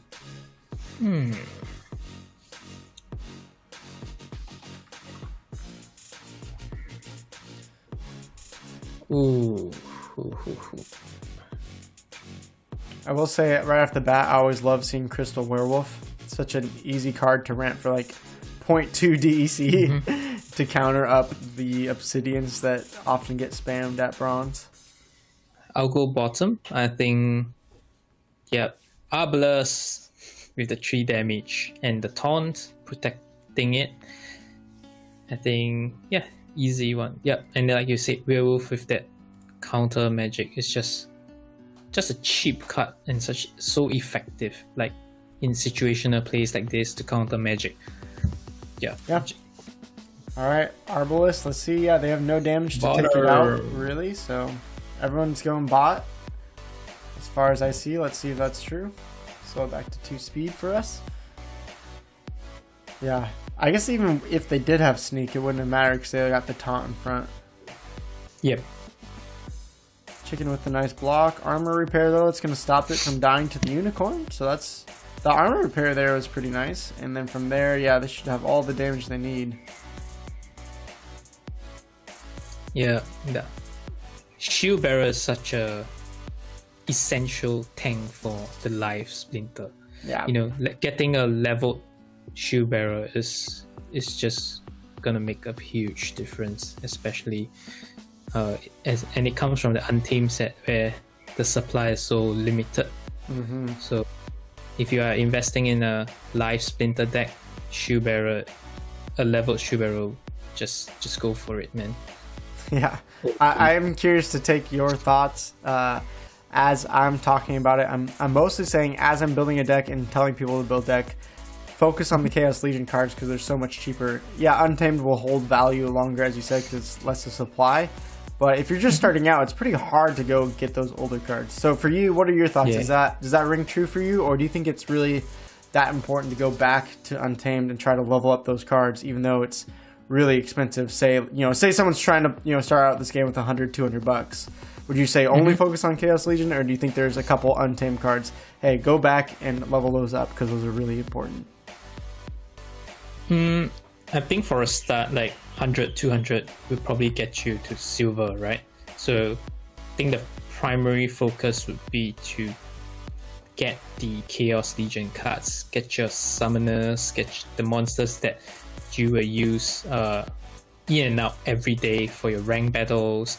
Get that basic cards right first before going back to Untamed or Dice to get the specific cards. So like for Shield Bearer, it's really strong for the Life Splinter, but you have to really ask yourself if Life Splinter is your primary deck that you want to build first. If that is the deck, then I think Shield Bearer is gonna be clutch. You will need it leveled. So with that said, then because of the price of these Untamed cards, then maybe Life shouldn't be your priority. Maybe go for Water, maybe go for Nature first, and then build from there. Because I think the Chaos Legion gives Water a very nice starter deck to begin with for silver. You can get those leveled pretty, it's inexpensive for a start. So prioritize those before you start expanding your set of cards that you have. Yeah. Yeah, it makes sense. And what I always say too is like, hey, if there's really an untamed card leveled up that's really expensive but could really be useful for your deck, you could possibly afford, renting just 1 or 2 leveled up untamed cards or something like each day for a few DEC. It's not going to be, breaking your account to go do that. So I think that's a little bit easier for newer people to get into. But we got 6 minutes left here in the stream for our event, and we'll do some giveaways as we close out the tournament. So still stick around, but let's see if we can catch any last minute important matches coming in. This one's going to feature Dingo Dan once again taking on Wari, who was in the chat earlier, so I don't know if they're still here. It could be possible for fame or shame. Wari has a few circuit points, trying to get into that top 16. I think last time we checked they were 25th, and every win here is going to matter as they try to run the table at the very end of the tournament. Looks like we got Lost Legendaries and Obsidian versus Obsidian. What are you thinking here? I think I already see a winner, but what do you think? I think when you saw the prismatic yeah, I was like, oh, maybe right? it's close because of Obsidian versus Obsidian, but you got Magic Reflect plus the Silence. Yeah, that's So- like a straight counter. So I think Yeah, I think we speed that one up. That's sorry, Wari. That's yeah, probably going to if be a Wari's loss still here. Yeah. Yeah, we can triple speed that one. That one's a little bit clearer. Who's gonna win that one? Poor bot. Worry, yeah. don't watch it. Don't watch it. Worry, don't watch it. Sorry. That That's would have been a nice painful. win because I think what are they at now? 14-5. So they still have lots of matches to be played here in the last couple minutes. Hopefully they got to submit Yeah. all theirs. Yeah, I think like you said, like for example, the top team, right? Prismatic Energy and the Mushroom. That's a So, great counter. You don't have to buy those cards. You can actually rent those just for a day for the tournaments, especially. Yeah. And perhaps if you start, at midday of the tournament, you can use that single 1 day rental is enough to cover both days, and you just Yeah. have to rent 1 day for Right. the full tournament. Yeah. So yeah, Makes sense. All right, well, this time we got another Wari trying to do all their matches here at the very end, it looks like. But can they take down a Mylor? That's the real question. Tarsa versus Mylor. We've had this one many a times. Is it possible? It is a poison battle, so that is going to change things up a little bit, especially with the Forgotten One having immunity. yeah. Not sure if Worry picked up anything from the stream earlier. I don't know. I mean, Forgotten One with the poison immunity, is that enough? Plus the cleanse? I mean, Mylor is great, but for a poison battle? He really have to drag it out, but Milo, the bottom team has some high HP monsters, right? 9, 10, 10, 11. He really has to drag it out to let the poison. Chat is saying top, so maybe we see a Mylor lose. Let's go for Worry. Let's support All right, Worry. all right. Let's Worry, see if they can let's- get the fame this time. Already with a miss. We're speeding these up because it's the last moments of the tournament here. So sorry if you're not used to it. It is a little bit quick. Okay, let's see how much this poison does. This is going to be a big factor here. Yeah, already with started the out. clans. Does the clans kicked in? I think. Ooh, this is going to be close. Thorn's going to take the Tinny Striker out. They still have the Forgotten One though, full HP. Yeah, And they're not going to get through the shield, so it's just magic damage versus the Forgotten One. Unless they get a miss or two, I don't see how they win. I think top actually got it. Forgotten Thorns, One. though. Oh, the Forgotten poison? One got- Okay, I think Forgot- he's good. Forgotten One. All right, Yeah. there we go. Woo. Warrior getting the win Forgotten there. One. Yay! NT Milo. All right, just 2 Finally. minutes left. Let's spam some matches and then do the giveaway after that. Let's see. We got a top matchup coming in here. We've featured this player quite a bit. This is Amari trying to make their way into the top 5 here. Mylor versus Kelya. Wow. Let's see. Melee monsters can attack from anywhere. Wow. Plus opportunity. That's kind of funny. I love such rule sets, you know, just when you get all the big hitters all in one game. You just go bam. Well, is this quickly, since we're at the end of the tournament here, is this a Mylar win, or does Kellio with something like Sea Monster plus the magic damage win this? I go for Amari. I like the grunt at the top with the double strike. Yeah. Yeah, I mean, Sea Monster is great, but it's also going to be taking Thorn damage the whole time. The Axe Master is good, but they also have a Medica up top. Goblin Mech for piercing is going to go through all of their armor as well. So as long as they don't get too many misses on the Serpent of Eld, I agree. I think Amari can pull this one off. Let's play it out. Thorn's going to do the big damage. They are going to get through the Demoralize. Okay. No misses on the Serpent of Eld. That was kind of unlucky for Vature. Missed. Oh, double! Grunt missed! Wow. Still lots of damage, though. Still lots of damage on their team. Like what Crypto Maniacs said in the chat, that's a loaded lineup right at the top. Oh my gosh, how many misses are they going to get, though? That was like 3 back-to-back misses. Grunt is not doing well here. Oh. I don't think it matters. They still have so much damage. Yeah. Grunt, plus come Thorns, on, Grunt. Yeah. Okay. Alright, there we go. Grunt and Mech gonna take him out. And with that, I believe... Oh, I gotta close out of this. Here we go. Amari now in second place with that win. So taking down KJ Chemical. We'll see if they can hold on to it. We only got 40 seconds more. So it's gonna be pretty dang close. Amari with another win or two could take down the Tough Stuff, actually. So let's go look at Amari's last matchup. Maybe with this win, they have a chance at getting closer to the Tough Stuff. This is probably the last one we're going to see before the tournament officially ends. We're seeing a surprise magic damage. Oh, because it's back to basics and reverse speed. So, Amari, chance to first place here. Do you think they got a shot for fame or for shame? Wow. Lose all abilities. You know, magic is like the go-to when it's like the no abilities rule set, right? Okay. So yeah, the halving alchemist isn't gonna get the halving either because there's no ability.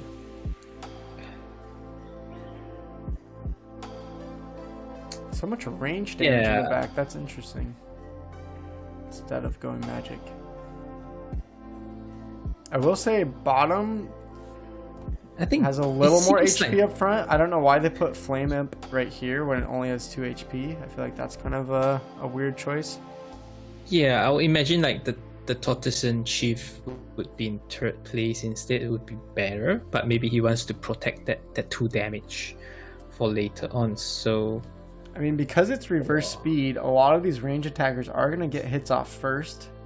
And if they can take down the Living Lava quickly in round 2, maybe they have a shot. They're not going to kill Living Lava in 1 round because they only have 5 magic damage. So, what are you picking? I'll go bottom. And let's see. Okay. It's interesting. This is close. Here we go. Big damage to the front. Oh, his Living Lava got it first. That's pretty important. That might be the RNG that just destroys this whole thing. It was kind of, I feel like that was kind of came down to whose Living Lava got to kill the other one first. So, GG's. Amari not going to get the win, not going to finish in first. Even with all that magic damage, just not quite enough. Yeah. All right, well, I got the notification the tournament is over. So let's look at the final standings, and then we can give away some packs to close this off.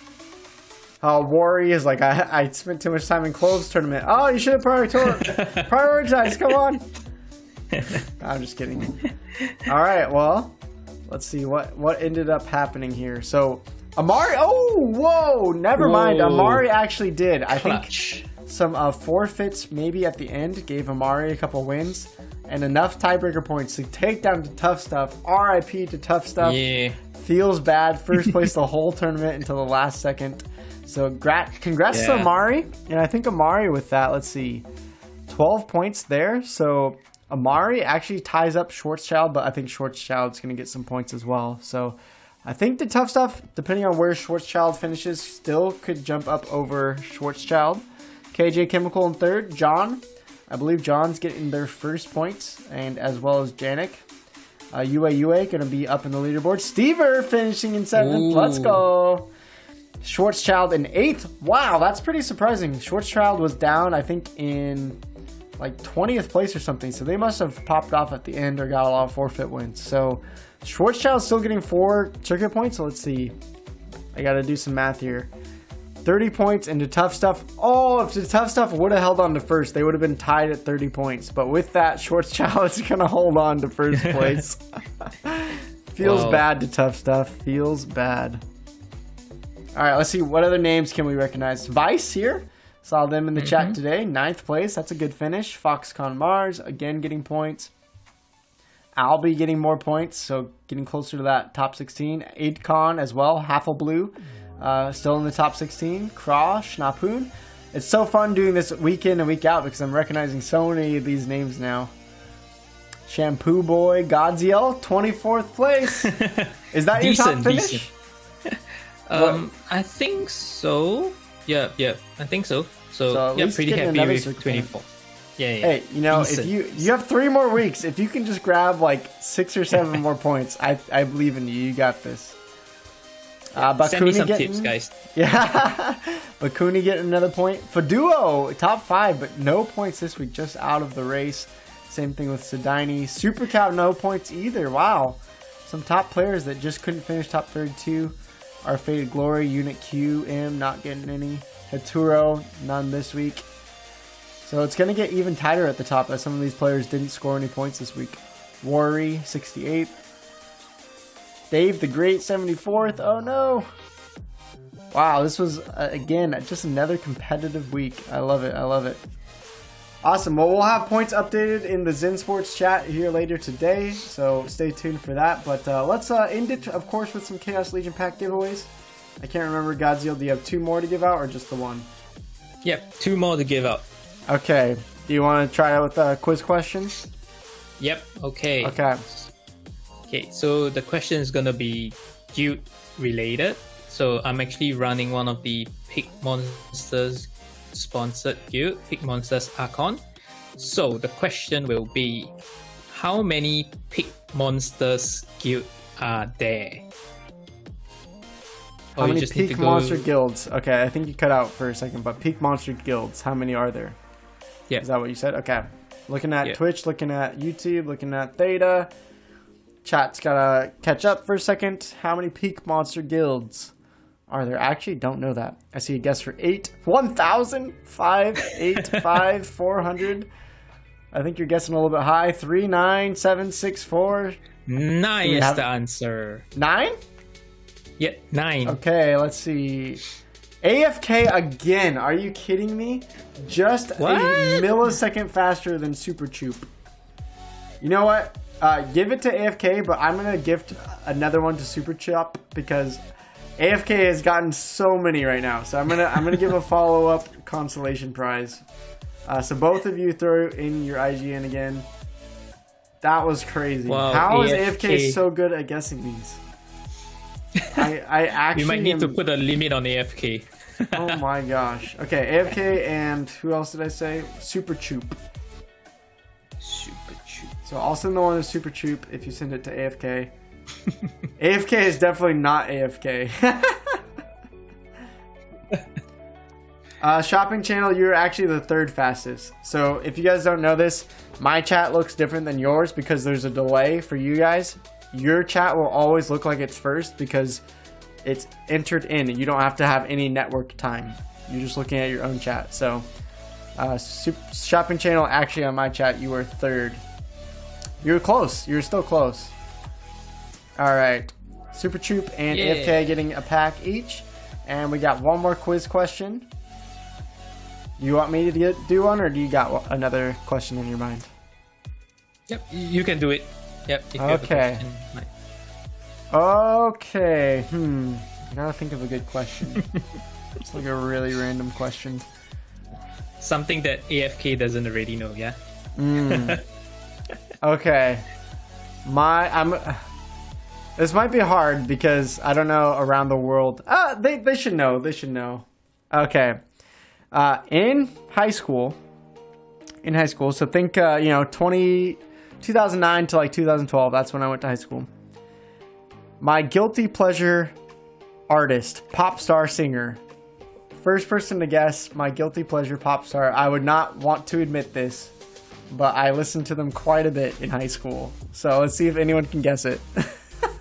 Taylor Swift is a good guess. It is not Taylor Swift. That's not too far off. Not Spice Girls, not Britney Spears, not Grande. Nope, not Shakira. That's a funny guess though. Oh, I see it. Albie got it. It was Katy Perry. Albie, throw your IG in the chat. Nice guess there. Schwarzschild just close after that, but Albie's going to be getting it. Godzilla, I think you're muted again. I don't know if you can unmute. I see you laughing at me, but I don't know. Wait. What you're saying? Let me try. Can you hear me? Yeah, for some reason you're cut out again. No worries. Albie's IGN is just Albie, Albee. Yes, fireworks. Baby, you're a firework. Come on, let your colors burst. Make them go, Yeah, that song. There you go. Alright. I still can't hear you for some reason. Now I'm just left by myself singing Katy Perry. Godzilla, how could you do this to me? Just kidding. If it doesn't get fixed, no worries. I don't know if it's on my end or your end, but no worries. Just make sure to send that pack to Albee, Albee. If you saw that in the chat, they were the one to get it first. I know. I mean, I like Shakira's "Hips Don't Lie," but it's not like I listened to Shakira that much. It was just a funny joke on stream. That was it. All right, Godzilla left. Maybe they're gonna try to rejoin. Leave that for Katy Perry to sing. Thank you. Was my shame shown on screen? Zerg, yes, there was some shame. I'm sorry, Zerg. I'm sorry. Alright, looks like maybe we'll wait for Godzilla to get back in here. I'd love to say goodbye with Godzilla, but Albie, congrats on the pack. A lot of you guys getting packs today. Oh, I see you. Can we hear you? Let me try to update it. I still can't hear you personally, but maybe if let me try to grab your link in the chat again. All right, say something. Yep. Okay, we can hear you now. I can't see great. you, but I can fix that here in a second. Sorry, what were you trying to say earlier? No, I mean, that's a good guess. you said Taylor Swift. Honestly, that was probably the second one. That was probably the second. You changed your answer, right? I'm pretty sure I didn't change it. No. Well, I mean, do you really want to gift a pack to yourself? I feel like that's kind of ironic. Oh, gosh. Well, GG's on your packs. If you guys opened them, let us know what you get. It'd be fun to see and hear what you guys got. If you want to hodl them, that's fine. But it's always fun to open and see what you get. So, Godzilla, again, thank you for joining us today. Is there a way for people to follow you on Discord or Twitter if they want to hang out with you more? I'm on Twitter, but just started to. Give me a second. I accidentally doubled your audio. All right, go for it again. There we go. Yep. I'm on Twitter. You can find me Godzilla on Twitter, but I'm usually more active on Discord. So if you see me on Discord, just ping me or just interact with me on the topics that I'm discussing. At the same time, you can look for me in a Pig Monsters guild. You can apply to Pig Monsters Archon if you like to join my guild, or one of the feeder guilds if you are still figuring things out in like bronze or in silver. Feel free to join any of the Pig Monsters feeder guild, and once you're ready, we will move you to one of the main guilds above. So sweet. Yeah, definitely check Pig Monsters out. Big shout out to Pig Monsters as well. I mean, I use Pig Monsters every single day of my life. And let's see. Lynn got a gold foil Scavo Hireling. Nice job. Super Choke with the Knight, Chaos Knight, Celestial Harpy, Venari Knifer, Riftwing, and Carrion Shade. GG's. Nice job. Where do I post the points for the season? In the tournament itself, in the description, there's a link to the Google Sheet. I'll be posting them in the Zensports Discord as well. So if you're not in the Zensports Discord, you guys can see them there, and I'll probably tweet them out for fun as well. So, Godzilla, thank you so much for joining us for 2 whole hours. It was fun watching matches, giving away packs. I had a blast with you. Thank you so much for your time. This has been week 4 of the Zensports Brawn Esports League. Things are heating up. We only got 3 weeks left, and then that best of 5 final on March 4th. So don't forget, week 5 you could already sign up for in the tournaments. There's 51 people signed up, but we need to get at least 200 more. Come on, y'all. So 3 more weeks to go. There are still plenty of circuit points to earn, especially if you get a top 8 finish. It is still possible, even if you didn't play the first 4 weeks, I believe, with 3 more weeks to go. If you somehow come in and you just smash it the last 3 weeks, you'll make it. You'll make it. And Zensports, thank you to Zensports, our amazing sponsor who are providing that $1,000 prize pool. Without them, I'll say this every week, the prize pool would be like $20 total. So, you know, we could definitely not make this hype enough without Zensports. So thank you, Zensports, for helping us run this, providing the prize pool, and more great things to come from Zensports. But for now, Godzilla and I are going to end the stream. We're going to head out, and I hope everyone has an amazing week. And we just really appreciate you guys showing up here week in, week out to play the tournament or just to watch the stream. It means a lot to me and to Zensports. So thank you guys. Have a great one. Peace out. Palalam. Adios. Godzilla, how do you say goodbye? Do you have another language that you speak? Nope. Nope, just English? Goodbye. Okay. Yeah. Have a good weekend, guys. I was hoping you could Have teach me fun.